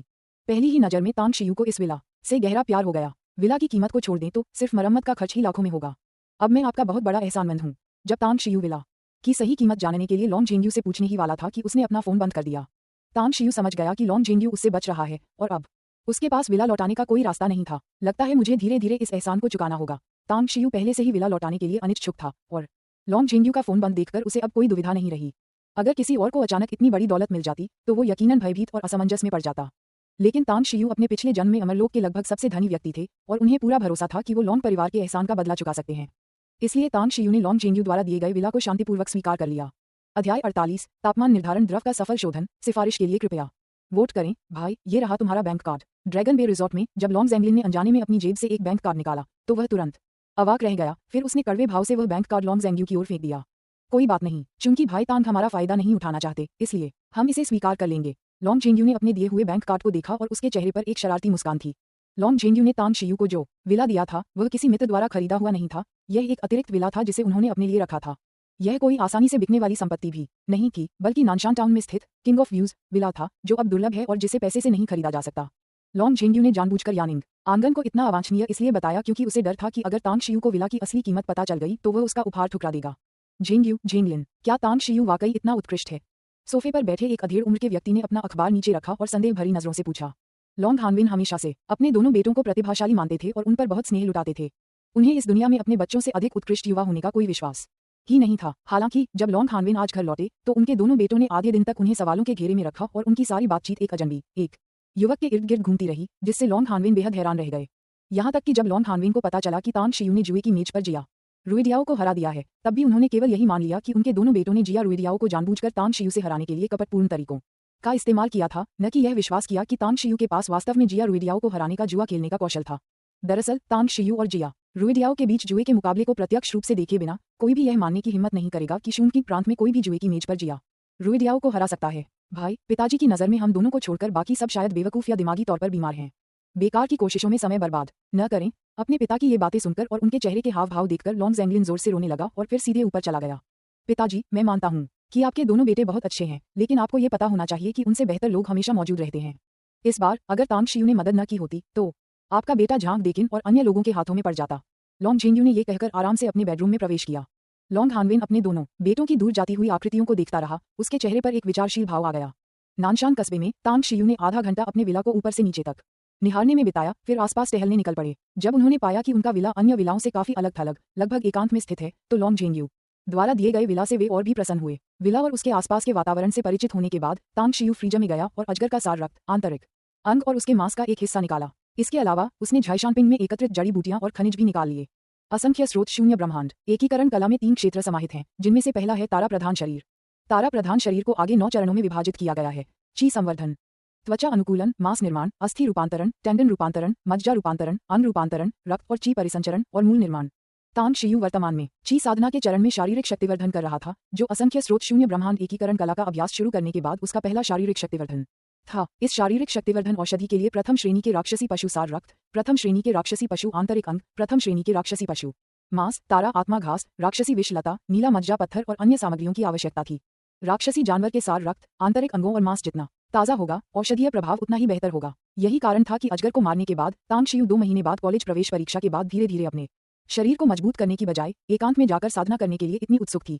उसने व्यवस्थित ढंग से स्टार स्पिरिट ग्रास और डेमोनिक पॉइजन वाइन को साफ किया, एंजियोमेरोस्टोन को पीसकर पाउडर बनाया और फिर अजगर के आंतरिक अंगों और मांस को कई बार सावधानीपूर्वक धोया। इसके बाद ही उसने इन वस्तुओं को विशिष्ट अनुपातों के अनुसार सावधानीपूर्वक छांटा और व्यवस्थित किया। दूसरी ओर तांग शियू द्वारा रखे गए एक बड़े बर्तन में पहले से जमा हुआ अजगर का सार रक्त उबलने लगा था। तांग शियू ने उबलते हुए अजगर के सार वाले रक्त को ध्यान से देखा और धीरे धीरे उसमें स्टार स्पिरिट ग्रास और एजियोमेरो स्टोन का पाउडर मिलाया। स्टार स्पिरिट ग्रास और एजियोमेरो स्टोन पाउडर मिलाने के साथ ही मूल रूप से गहरा लाल रक्त का रंग तेजी से बदल गया। हवा में फैली मछली जैसी गंध धीरे धीरे कम हो गई और रक्त का रंग चमकीला नीला हो गया, जिसमें हल्के सफेद धब्बे झिलमिला रहे थे, मानो नीले आकाश में अनगिनत तारे बिखरे हों। जब हवा में फैली मछली जैसी गंध पूरी तरह गायब हो गई तो तांग शियू ने अजगर के आंतरिक अंगों और मांस को उसमें मिला दिया। फिर उसे पहले से तैयार की गई राक्षसी विषलता के साथ अच्छी तरह से मिलाया। हालांकि डेमोनिक पॉइजन वाइन के नाम में वाइन शब्द था, लेकिन वास्तव में ये लोहे की छड़ की तरह बेहद कठोर थी। जैसे ही उसने राक्षसी विष की बेल को उठाया, तांग शियू का चेहरा अविश्वसनीय रूप से गंभीर हो गया, क्योंकि वह जानता था कि हलचल की गति शरीर को मजबूत करने वाले तरल पदार्थ की सफलता या विफलता को सीधे प्रभावित करेगी। इसके अलावा शरीर को गर्म करने वाले तरल पदार्थ में ताप नियंत्रण के लिए अत्यंत उच्च आवश्यकताएं थीं। एक छोटी सी गलती भी विस्फोट का कारण बन सकती थी। हालांकि तांग शियू ने शरीर को तपाने वाले तरल पदार्थ को परिष्कृत करने के लिए कई प्रकार की सामग्रियां तैयार कर ली थीं और विला का स्थान एकांत में था, इसलिए उसे विस्फोट से दर्शकों के आकर्षित होने की चिंता नहीं थी। फिर भी तांग शियू विफलता की भावना का अनुभव नहीं करना चाहता था। तांग शियू के हिलाने से पहले सख्त आंतरिक अंग और मांस के टुकड़े धीरे धीरे नरम हो गए, फिर तरल होकर औषधीय द्रव में विलीन हो गए। इससे भी अधिक विचित्र बात यह थी कि तांग शियू के हाथ में मौजूद राक्षसी विषलता किसी चीज से कुतरती हुई प्रतीत हो रही थी और धीरे धीरे पतली होती जा रही थी। काश मेरे पास एक औषधालय का प्रशिक्षु होता तो मुझे ऐसे तुच्छ और उबाऊ काम नहीं करने पड़ते। तांग शियू ने राक्षसी विष की बेल को हिलाते हुए संतुष्टिपूर्वक सोचा। चूंकि यह पहली बार था जब तांग शियू शरीर को मजबूत करने वाला तरल पदार्थ बना रहा था, इसलिए वह शुरू में बहुत घबराया हुआ था। धीरे धीरे जैसे जैसे तांग शियू को इसकी आदत हो गई, उसका मन शांत होने लगा और उसका ध्यान भटकने लगा। लगभग अचेतन रूप से अमरलोक के विभिन्न दृश्य तांग शियू के मन में कौंध गए। एक पल के लिए वह ये तय नहीं कर सका कि अमरलोक में बिताए 10,000 वर्ष एक सपना थे या वह स्वयं इस समय सपने में जी रहा था। जैसे ही तांग शियू विचारों में डूबी हुई थी, अचानक विशाल कड़ाही से एक पीला बुलबुला निकला और घर की हवा असहनीय हो गई। अरे नहीं, ये फटने वाला है। जब तांग शियू ने कड़ाही में बुलबुले को पल भर में फैलते देखा तो वह चिल्ला उठा और बिना किसी झिझक के विला से बाहर भाग गया। जैसे ही तांग शियू आंगन के द्वार पर पहुंचा, आंगन से एक जोरदार धमाका गूंज उठा और तांग शियू के अब तक के सारे प्रयास व्यर्थ हो गए। तांग शियू को बिखरे हुए मलबे को साफ करने में लगभग आधा घंटा लगा और फिर उसने दवा बनाने की अपनी दूसरी यात्रा शुरू की। इस बार तांग शियू ने अपने पहले सबक से सबक लिया और लापरवाही करने की हिम्मत नहीं की। उसने हर कदम को सावधानीपूर्वक पूरा किया। हालांकि जैसे जैसे तांग शियू के हाथ में मौजूद राक्षसी विष की लता पतली होती गई, तांग शियू एक बार फिर विचलित हो गया और कड़ाही बिना किसी अपवाद के फिर से फट गई। नहीं, यह मेरी समस्या नहीं है, यह जरूर राक्षसी विषलता का कमाल है। पहली बार जब वह अचानक हमले का शिकार हुआ तो तांग शियू ने सोचा कि यह उसकी एकाग्रता की कमी के कारण हुआ है। दूसरी बार जब वह अचानक हमले का शिकार हुआ तो तांग शियू ने कुछ पल सोचने के बाद समस्या को समझ लिया। तांग शियू ने एक चाकू निकाला और राक्षसी विषलता से पाउडर की एक परत खींचकर अपनी नाक के पास रख ली। अगले ही पल तांग शियू का दिमाग सचमुच तरह तरह के विचारों से भर गया और वह अनियंत्रित रूप से अमरलोक में बिताए अपने वर्षों के विभिन्न दृश्यों को याद करने लगा। इसमें कोई आश्चर्य नहीं कि असंख्य स्रोत शून्य ब्रह्मांड एकीकरण कला में उल्लेख किया गया है कि शरीर को मजबूत करने वाले द्रव को परिष्कृत करना अत्यंत कठिन है और सफलता दर बहुत कम है। दरअसल ये परिष्करण प्रक्रिया की कठिनाई के बारे में नहीं है, बल्कि राक्षसी विषलता के सम्मोहक प्रभाव के बारे में है जो लोगों को अचंभित कर देता है। तांग शियू औषधि बनाने का तीसरा प्रयास शुरू करने ही वाला था, लेकिन जब उसने जमीन पर बची हुई अंतिम सामग्री देखी तो वह सतर्क हो गया। शोधन प्रक्रिया का मानसिक रूप से अनुकरण करने के बाद तांग शियू ने प्रत्येक चरण में कड़ाही के फटने की संभावना पर विचार किया। अगले ही क्षण तांग शियू ने एक बार फिर राक्षसी विषलता से पाउडर की एक परत खींचकर निकाली और सीधे अपनी कनपटी पर लगा ली। फिर जैसा कि उम्मीद थी, तांग शियू का ध्यान फिर से भटक गया। अच्छा हुआ कि मुझे समय रहते इसका ख्याल आ गया, वरना मेरी और सारी सामग्री बर्बाद हो जाती। ये राक्षसी विषलता सचमुच बहुत शक्तिशाली है। ये त्वचा के रोमछिद्रों के जरिए भी किसी के विचारों को प्रभावित कर सकती है। अपने हाथ में लोहे की छड़ को देखते हुए तांग शियू को थोड़ी घबराहट महसूस हुई। यद्यपि तांग शियू ने अपने पिछले जीवन में रसायन विद्या में अद्वितीय उपलब्धियां प्राप्त की थीं, फिर भी वह ये दावा करने का साहस नहीं करता था कि वह सभी औषधीय जड़ी बूटियों को जानता है। यह राक्षसी विषलता उन जड़ी बूटियों में से एक थी जिन्हें वह नहीं पहचानता था, और उसने इसे पूरी तरह से असंख्य स्रोत शून्य ब्रह्मांड एकीकरण कला में दर्ज चित्रों का अनुसरण करके खोजा था। Myriad source world universe unifying art में केवल क्यूई कल्टीवेशन चरण में शरीर को मजबूत करने वाले तरल पदार्थ के लिए आवश्यक सामग्रियों और उनकी संबंधित मात्राओं को ही दर्ज किया गया था, लेकिन इसमें विभिन्न सामग्रियों के औषधीय गुणों के बारे में कुछ भी उल्लेख नहीं किया गया था। सौभाग्यवश तांग शियू अधिकांश सामग्रियों से बेहद परिचित था, और एकमात्र ऐसी सामग्री जिससे वह अपरिचित था वह थी राक्षसी विषलता।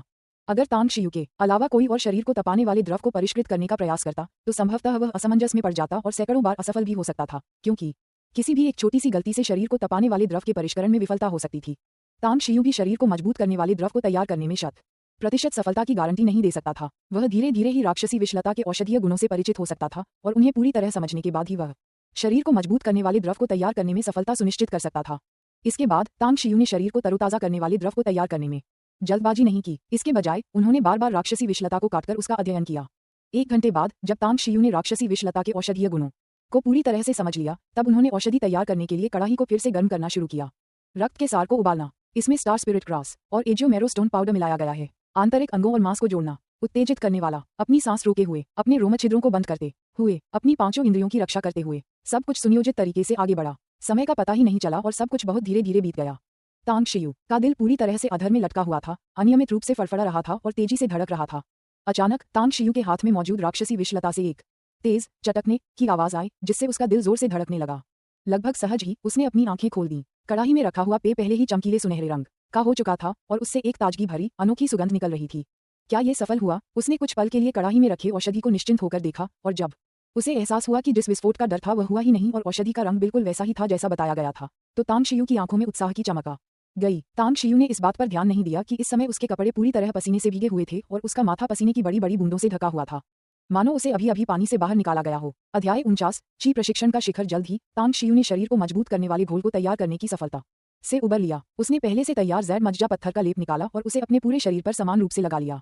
तांग शियू प्लास्टर लगाते समय बहुत सावधानी बरतता था। वह अपने शरीर के किसी भी हिस्से को नहीं छोड़ता था, खासकर अपने निचले शरीर के एक विशेष संवेदनशील हिस्से को, जहां वह परत दर परत प्लास्टर लगाता था। 10 मिनट से अधिक समय के बाद तांग शियू एक प्लास्टर कवच योद्धा में परिवर्तित हो गया, जो सिर से लेकर पैर तक जैड मज्जा पत्थर के प्लास्टर से पूरी तरह ढका हुआ था। शरीर का कोई भी हिस्सा खुला नहीं था।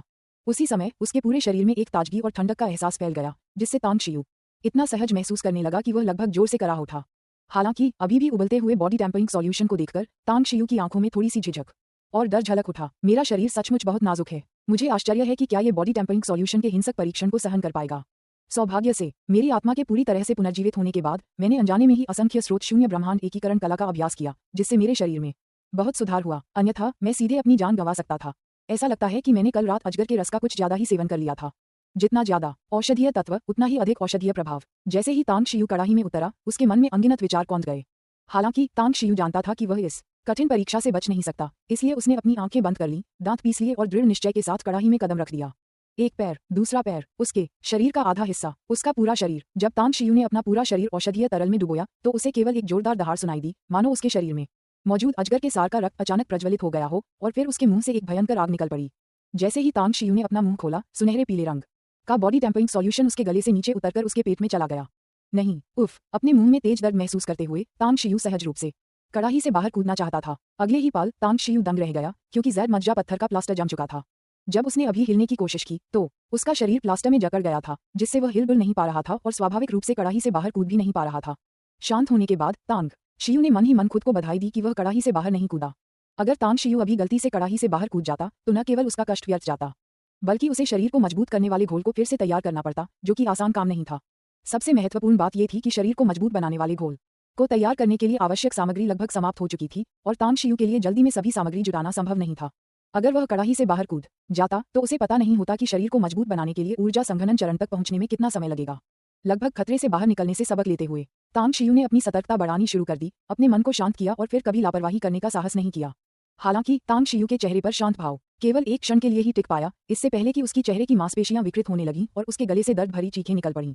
दर्द, तेज दर्द, तीव्र पीड़ा। हालांकि जैड मज्जा पत्थर का प्लास्टर उसके शरीर की सतह की रक्षा कर रहा था, फिर भी तांग शियू को ऐसा महसूस हो रहा था जैसे अनगिनत चाकू उसकी हड्डियों को खुरच रहे हों, जिससे वह मरने की इच्छा कर रहा था और असहनीय पीड़ा झेल रहा था।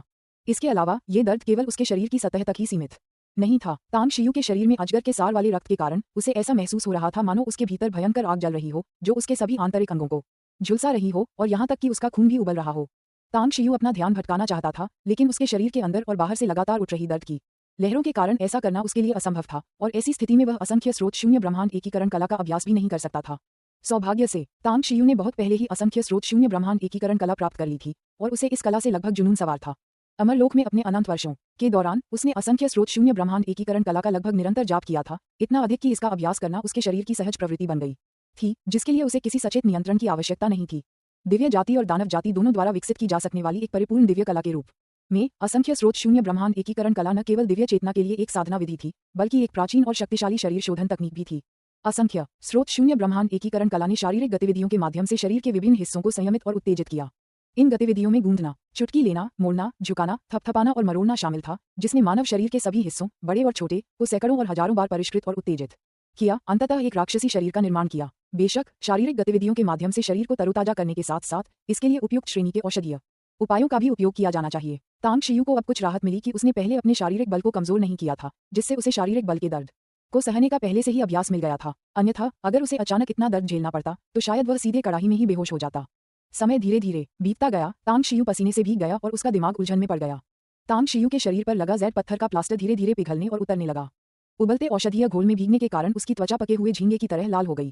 तांग शियू के शरीर में हिंसक और उग्र ऊर्जा का प्रचंड प्रवाह हुआ, जिससे उसकी नसें और आंतरिक अंग नष्ट हो गए। लेकिन उसी समय क्षतिग्रस्त नसों और आंतरिक अंगों को एक विचित्र ऊर्जा ने घेर लिया, जिसने तेजी से उनकी मरम्मत की, उन्हें चौड़ा किया और उन्हें मजबूत बनाया। अंधाधुंध विनाश और पुनर्निर्माण के बार बार होने वाले चक्रों में तांग शियू के गले से अनियंत्रित रूप से कर्कश, अर्थहीन विलाप और कराहें निकलती रहीं। अचानक बिना किसी मानसिक तैयारी के तांग शियू साधना की अवस्था में प्रवेश कर गया और उसके चेहरे की लगातार तनावग्रस्त मांसपेशियां धीरे धीरे शांत हो गईं। तांग शियू ने इस बात पर ध्यान नहीं दिया कि जब उसने साधना की अवस्था में प्रवेश किया तो वह शाम का समय था, जब चांदनी अपने चरम पर थी और वह आंगन में बैठा हुआ था, संयोगवश चांदनी में नहा रहा था। चांदनी तेज थी और आकाश तारों से भरा हुआ था। पक्षी चहचहा रहे थे, फूल खिल रहे थे और संगीत हवा में गूंज रहा था। अचानक अरबों मील दूर आकाश के किनारे पर अनगिनत तारे प्रकाश के कणों में बदल गए, मानो आतिशबाजी हो रही हो जो नांझा शहर पर बिखर गई और उसे पूरी तरह से घेर लिया। नांझा कस्बा दूरस्थ था और रात काफी हो चुकी थी, इसलिए नांझा कस्बे के ऊपर घटित हो रही उस अद्भुत और विचित्र घटना पर बहुत से लोगों का ध्यान नहीं गया। तांग शियू का शरीर एक विशाल चुंबक की तरह था, जो लगातार आकाश से तारों की रोशनी को आकर्षित करता था और उसे अपने शरीर में समाहित कर लेता था। शायद शरीर को मजबूत करने वाले घोल के कारण तांग शियू का आज का साधना काल विशेष रूप से लंबा था और उसके द्वारा अवशोषित तारा में प्रकाश की मात्रा अभूतपूर्व रूप से अधिक थी। जैसे जैसे तारों के प्रकाश का अवशोषण बढ़ता गया, तांग शियू के शरीर के भीतर के तारों का आकार भी धीरे धीरे बढ़ता गया। 5 सितारे, 6 सितारे, 7 सितारे। जब तांग शियू ने अचानक अपनी आंखें खोलीं तो उसने पाया कि भोर की पहली किरण उसके आंगन में पड़ चुकी थी। उसी समय उसके पूरे शरीर में एक बेहद सुखद अनुभूति फैल गई, जिससे तांग शियू अनियंत्रित रूप से कराह उठा। तांग शियू ने नीचे देखा तो पाया कि कड़ाही में रखा शरीर को तपाने वाला घोल काफी समय पहले पारदर्शी हो चुका था, जैसे उबले हुए सादे पानी का बर्तन जिसमें केवल कुछ काला अवशेष तल में जमा हुआ था। तांग शियू ने अपनी बाहें फैलाईं, फिर उसे चटकने की कई आवाजें सुनाई दी और उसी समय उसके शरीर में अविश्वसनीय रूप से ताजगी का एहसास हुआ। अगले ही पल तांग शियू बर्तन से बाहर कूद गया। कल रात तांग शियू द्वारा विशेष रूप से बाजार से खरीदा गया बड़ा लोहे का बर्तन एक तेज आवाज के साथ तांग शियू के 2 बड़े पैरों के निशान से दब गया। उसी समय तांग शियू ने अपने पैरों के नीचे नीले पत्थर के फर्श पर 2 दरारें देखीं। लगता है मेरी लंबाई बढ़ गई है। तांग शियू को तुरंत महसूस हुआ कि उसकी दृष्टि सामान्य से अलग है और फिर उसने विशेष रूप से दरवाजे के पास जाकर तुलना की और पाया कि वास्तव में उसकी लंबाई थोड़ी बढ़ गई थी। तांग शियू, जिसकी मूल लंबाई केवल 1.67 मीटर थी, बॉडी टेम्परिंग सॉल्यूशन के प्रयोग से रातों रात लगभग 10 सेंटीमीटर बढ़ गई थी। दरअसल तांग शियू के शरीर में सबसे बड़ा बदलाव उसकी लंबाई में नहीं बल्कि उसकी ताकत में हुआ था। तांग शियू ये देखकर आश्चर्यचकित रह गया कि उसकी ताकत में विस्फोटक रूप से वृद्धि हुई थी, जो उसकी मूल ताकत से लगभग 10 गुना अधिक थी। तांग शियू ने चारों ओर नजर घुमाई और फिर आंगन में एक सजावटी विशाल पत्थर की चायदानी देखी। उस विशाल पत्थर की चायदानी पर सोने की चायदानी शब्द खुदे हुए थे। तांग शियू मुस्कुराई, दोनों हाथों से चायदानी को पकड़ा और आसानी से उसे उठा लिया। उस विशाल पत्थर की चायदानी का वजन ठीक 1000 कैटी था। तांग शियू का अनुमान था कि अब उसके पास कम से कम 3000 कैटी की शक्ति है और ये केवल भुजाओं की शक्ति थी। कद और भुजाओं की ताकत में विस्फोटक वृद्धि के अलावा तांग शियू की दिव्य चेतना में भी जबरदस्त उछाल आया। पहले तांग शियू की दिव्य चेतना कुछ ही मीटर के दायरे में काम कर पाती थी और वह भी अत्यंत एकाग्रता से। अब तांग शियू की दिव्य चेतना लगभग 100 मीटर के क्षेत्र को घेर लेती है और उसे सक्रिय रूप से जांच पड़ताल करने की भी आवश्यकता नहीं होती। 9 तारे, सचमुच मेरे शरीर में 9 तारे हैं। असंख्य स्रोत, शून्य ब्रह्मांड, एकीकरण। कला में 9 चरम सीमा है। क्या इसका मतलब ये है कि मैं ची संघनन चरण के शिखर पर पहुंच चुका हूं और मेरा अगला चरण त्वचा प्रवर्धन चरण है? जब तांग शियू ने अपनी दिव्य चेतना का उपयोग करके अपने आंतरिक भाग का निरीक्षण किया और पाया कि उसके शरीर में तारों की संख्या मूल 4 से बढ़कर 9 हो गई है, तो वह विस्मयबोध से भर उठा। हालांकि वह लंबे समय से जानता था कि असंख्य स्रोत, शून्य ब्रह्मांड, एकीकरण कला एक दिव्य साधना तकनीक है जिसके लिए दिव्य जाति और दानव जाति दोनों ही दीवाने थे और इसका अभ्यास करने से शक्ति में बहुत तेजी से वृद्धि होगी। फिर भी तांग शियू असंख्य स्रोत, शून्य ब्रह्मांड, एकीकरण कला के वास्तविक प्रभावों को महसूस करके स्तब्ध रह गया। अब मेरे पास केवल शारीरिक बल ही बचा है और मेरी रक्षा क्षमता में कोई खास सुधार नहीं हुआ है। केवल त्वचा को मजबूत करने की प्रक्रिया पूरी करने से ही मैं तलवारों और भालों से अप्रभावित हो पाऊंगा और खुद को बचाने की क्षमता भी मुश्किल से ही बची रहेगी। जल्द ही तांग शियू अपनी साधना में हुई वृद्धि के सुखद आश्चर्य से उबर गया। जब तांग शियू का मूड सामान्य हो गया तो वह कपड़े पहनने की तैयारी करने लगा, लेकिन तभी वह चौंक गया क्योंकि तांग शियू की लंबाई तो बढ़ ही गई थी, साथ ही उसका शरीर भी पहले से कहीं अधिक मजबूत हो गया था। उसके पुराने कपड़े अब उसे फिट नहीं आते थे। अब मेरे पास नए कपड़े खरीदने के लिए पैसे खर्च करने के अलावा कोई चारा नहीं है। तांग शियू ने अपने पुराने कपड़ों पर नजर डाली, जो स्पष्ट रूप से कई साइज छोटे थे और उसके पास मदद के लिए कॉल करने के लिए अपने पुराने कपड़ों की जेब से फोन निकालने के अलावा कोई विकल्प नहीं था। हालांकि जब तांग शियू ने अपने फोन पर मिस्ड कॉल की लंबी सूची देखी तो उसका चेहरा असमंजस से भर गया। अध्याय 50 जिया रुईदाओ मदद मांगती है, सिफारिश के लिए वोट मांगती है। तांग शियू ने कांगलोंग क्लब में स्लॉट मशीन खेलकर पैसे जीतने के बाद ही अपना फोन खरीदा था, इसलिए बहुत कम लोग उसका फोन नंबर जानते थे। युआन चुलिंग, बान शॉ, डिंगजी और अन्य लोगों के अलावा लॉन्ग जेनलिंग को युआन चुलिंग से तांग शियू का फोन नंबर भी मिला। तांग शियू ने ये सभी नाम अपने फोन में सेव कर रखे थे। हालांकि युआन चुलिंग के अलावा 2 पूरी तरह से अपरिचित फोन नंबरों ने तांग शियू को कॉल किया था और इन दोनों नंबरों ने उनके फोन पर 17 बार कॉल किया था। जिसने तांग शियू को सबसे कम बार फोन किया था उसने 3 बार फोन किया था, जबकि जिसने सबसे ज्यादा बार फोन किया था उसने चौंका देने वाले 14 बार फोन किया था। तांग शियू को स्वाभाविक रूप से नहीं लगा कि इन दोनों लोगों ने गलती से गलत नंबर डायल कर दिया होगा। एक ही दिन में मुझे 60 से ज्यादा कॉल कैसे आ गए? क्या कुछ हुआ है? तांग शियू का दिल बैठ गया और उसने युआन चुलिंग को फोन करने की तैयारी की। मिस्ड कॉल में से युआन चुलिंग ने तांग शियू को सबसे ज्यादा बार, आश्चर्यजनक रूप से 50 बार कॉल किया था। जैसे ही तांग शियू डायल करने ही वाला था कि उसका फोन बज उठा। कॉलर आईडी पर युआन चुलिंग का नाम देखकर उसके चेहरे पर एक जानी पहचानी मुस्कान आ गई और उसने झट से आंसर बटन दबा दिया। बॉस, आखिरकार आपने जवाब दे ही दिया। टीचर हान ने मुझे आजकल बहुत परेशान कर रखा है। उस दिन स्कूल से निकलने के बाद टीचर हान आपके पीछे पीछे भागे थे। कॉल कनेक्ट होते ही युआन चुलिंग ने तांग शियू के बोलने का इंतजार किए बिना ही उत्सुकता से सारी घटनाएं सुनाना शुरू कर दिया। हालांकि तांग शियू को सुनते हुए कुछ गड़बड़ महसूस हुई। वह तो सिर्फ एक दिन के लिए स्कूल से अनुपस्थित था, लेकिन युआन चुलिंग की बातों से ऐसा लग रहा था मानो वह बहुत लंबे समय से अनुपस्थित रहा हो। तांग शियू ने हैरानी से अपने फोन पर समय देखा और उसकी आंखें फटी रह गईं। स्क्रीन पर दिख रही तारीख से पता चल रहा था कि विला में प्रवेश किए हुए उसे 10 दिन बीत चुके थे। मैं वास्तव में संयोगवश ही ज्ञान की अवस्था में प्रवेश कर गया, इसीलिए मेरी शक्ति में इतनी तेजी से वृद्धि होना स्वाभाविक है। इस बार अपनी शक्ति में हुई उल्लेखनीय वृद्धि को याद करते हुए तांग शियू को अंततः समझ में आ गया कि क्या हुआ था। मोटे शिक्षक हान के मुझे ढूंढने के अलावा और कुछ नहीं हुआ, है ना? युआन चुलिंग को बिना किसी महत्वपूर्ण बात का जिक्र किए लंबे समय तक बड़बड़ाते देख तांग शियू ने भौहें चढ़ाकर उसे बीच में ही टोक दिया। टीचर हान पहले तो आंटी को तुम्हारे क्लास बंक करने के बारे में बताना चाहती थी, लेकिन मैंने उन्हें रोक दिया। मैंने उनसे कहा कि आंटी की तबीयत ठीक नहीं है और वो तुम्हें बहुत प्यार करती हैं। अगर आंटी को पता चल गया कि तुमने स्कूल बंक किया और घर नहीं आए तो वो बहुत दुखी होंगी, बीमार पड़ जाएंगी और आखिरकार उन्हें अस्पताल में भर्ती होना पड़ेगा। सबसे महत्वपूर्ण बात यह है कि मैंने शिक्षक हान को बार बार आश्वस्त किया कि आप पढ़ाई कर रहे थे, आपके जीवन को कोई खतरा नहीं था और इससे आपके अंकों पर कोई असर नहीं पड़ेगा। 10 दिन पहले तांग शियू ने हान किंगवू को छुट्टी का अनुरोध दिया था, जिसमें उसने कहा था कि उसे लगभग आधे महीने की छुट्टी चाहिए। हालांकि हान किंगवू स्पष्ट रूप से इसे मंजूर करने के लिए तैयार नहीं थी, लेकिन उसने समय रहते प्रतिक्रिया नहीं दी, जिससे तांग शियू को छुट्टी मिल गई। हान किंगवू दौड़कर कक्षा तक गई, लेकिन उसे तांग शियू नहीं मिला। फिर वह स्कूल के गेट तक दौड़कर गई, लेकिन फिर भी वह उसे नहीं ढूंढ पाए। आखिरकार वह असहाय होकर ग्रेडिंग ऑफिस लौट आई और सोचने लगी कि इस स्थिति से कैसे निपटा जाए। उस दोपहर क्लास के दौरान अचानक हान किंगवू को पता चला कि स्कूल से कुछ ही दूरी पर पैदल सड़क पर एक कार दुर्घटना हुई है और ऐसा लग रहा था कि तांग शियू उसमें शामिल थी। हालांकि उसने किसी की मौत की खबर नहीं सुनी थी, फिर भी हान किंगवू का दिल घबरा गया। उसने बिना किसी झिझक के युआन चुलिंग को ढूंढा और उससे तांग शियू से संपर्क करने को कहा। हालांकि तांग शियू ने फोन खरीदने के बाद उसे साइलेंट मोड पर रखा ताकि कोई डिस्टर्ब न करे। इसलिए जब तक तांग शियू खुद फोन का इस्तेमाल नहीं कर रहा होता और कोई इनकमिंग कॉल नहीं आती, तब तक वह आमतौर पर कॉल का जवाब नहीं देता था। नतीजतन हान किंगवू ने युआन चुलिंग को 1 दर्जन से ज्यादा बार डायल करते देखा, फिर भी तांग शियू के फोन का कोई जवाब नहीं आया। हालांकि तांग शियू के फोन का जवाब नहीं मिला, लेकिन वह चालू रहा, जिससे हान किंगवू और युआन चुलिंग दोनों को राहत मिली। अगर फोन बंद नहीं था तो कम से कम इससे ये साबित हो गया कि वह व्यक्ति सुरक्षित था। फोन न लगने पर हान किंगवू बेचैन थी। फिर उसने तांग शियू द्वारा दिए गए घर के पते का अनुसरण किया और सू लिंग्यू को ढूंढ लिया। युआन चुलिंग द्वारा पहले से ही चेतावनी दिए जाने के कारण हान किंगवू सू लिंग्यू से बात करते समय विशेष रूप से सतर्क थी। उसने तांग शियू के स्कूल से अनुपस्थित रहने के बारे में किसी को नहीं बताया, बल्कि तांग शियू के पारिवारिक हालात के बारे में और अधिक जानकारी प्राप्त की। साथ ही सू लिंग्यू को तांग शियू के बेहतर अंकों की खुशखबरी भी दी। मोटे धन्यवाद। युआन चुलिंग की बात सुनकर तांग शियू को आखिरकार समझ आया कि उसके 10 दिन गायब रहने से युआन चुलिंग और हान किंगवू को कितनी परेशानी हुई थी। उसने हार्दिक आभार व्यक्त किया। बॉस, हम भाई हैं, इतना औपचारिक होने की जरूरत नहीं है, लेकिन सच में अगर आप जल्दी वापस नहीं आए तो मुझे नहीं लगता कि मैं ज्यादा देर तक इंतजार कर पाता। दूसरी तरफ से युआन चुलिंग ने हंसते हुए बेपरवाही से कहा, फिर बोला, बॉस, अगर समय मिले तो टीचर हान को जरूर फोन कर लीजिए। वो आजकल आपकी इतनी चिंता कर रही हैं कि उनकी भूख ही खत्म हो गई है। क्लास में उनका ध्यान कहीं और रहता है और वो बहुत थकी हुई लग रही हैं। ठीक है, मैं अभी शिक्षक हान को फोन करता हूँ। तांग शियू पहले तो हान किंगवू को अपनी सुरक्षा के बारे में बताने में हिचकिचा रहा था, लेकिन युआन चुलिंग की याद दिलाते ही उसने तुरंत फैसला कर लिया।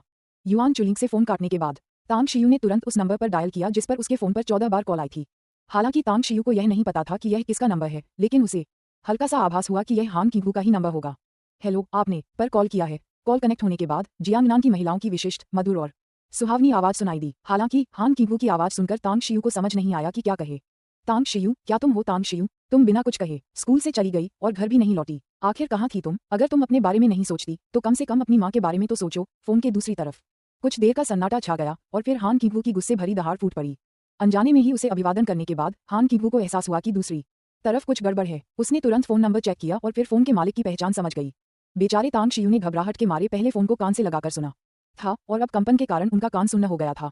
उन जानी पहचानी शिकायतों को सुनकर तांग शियू न केवल क्रोधित नहीं हुआ, बल्कि उसके चेहरे पर एक प्रसन्न मुस्कान आ गई। हालांकि हान किंगवू की आवाज ऊंची थी और वह तांग शियू की आलोचना और निंदा कर रही थी, फिर भी उसके शब्दों में उसके प्रति चिंता और स्नेह झलक रहा था। तांग शियू को यह एहसास बेहद सुखद लगा। तांग शियू ने पहले तो समझाने की कोशिश की, लेकिन जब उसे एहसास हुआ कि उसे बोलने का कोई मौका नहीं मिलेगा तो उसने चुपचाप अपना मुंह बंद कर लिया और हान किंगवू की बातें सुनने पर ध्यान केंद्रित किया। हेलो, क्या आप तांग शियू हैं? क्या आप अभी भी वहाँ हैं? आप कुछ क्यों नहीं बोल रही हैं? हान किंगवू काफी देर तक बोलती रही, फिर उसे एहसास हुआ कि पूरी बातचीत में सिर्फ वही बोल रही थी और दूसरी तरफ से कोई आवाज नहीं आई थी। तब उसे अपनी गलती का एहसास हुआ और साथ ही उसे चिंता भी हुई कि कहीं उसने गलत नंबर तो नहीं डायल कर दिया। हान किंगवू की बातें सुनकर तांग शियू लगभग हंस पड़ा। वह उस समय हान किंगवू के घबराए हुए चेहरे की कल्पना कर सकता था।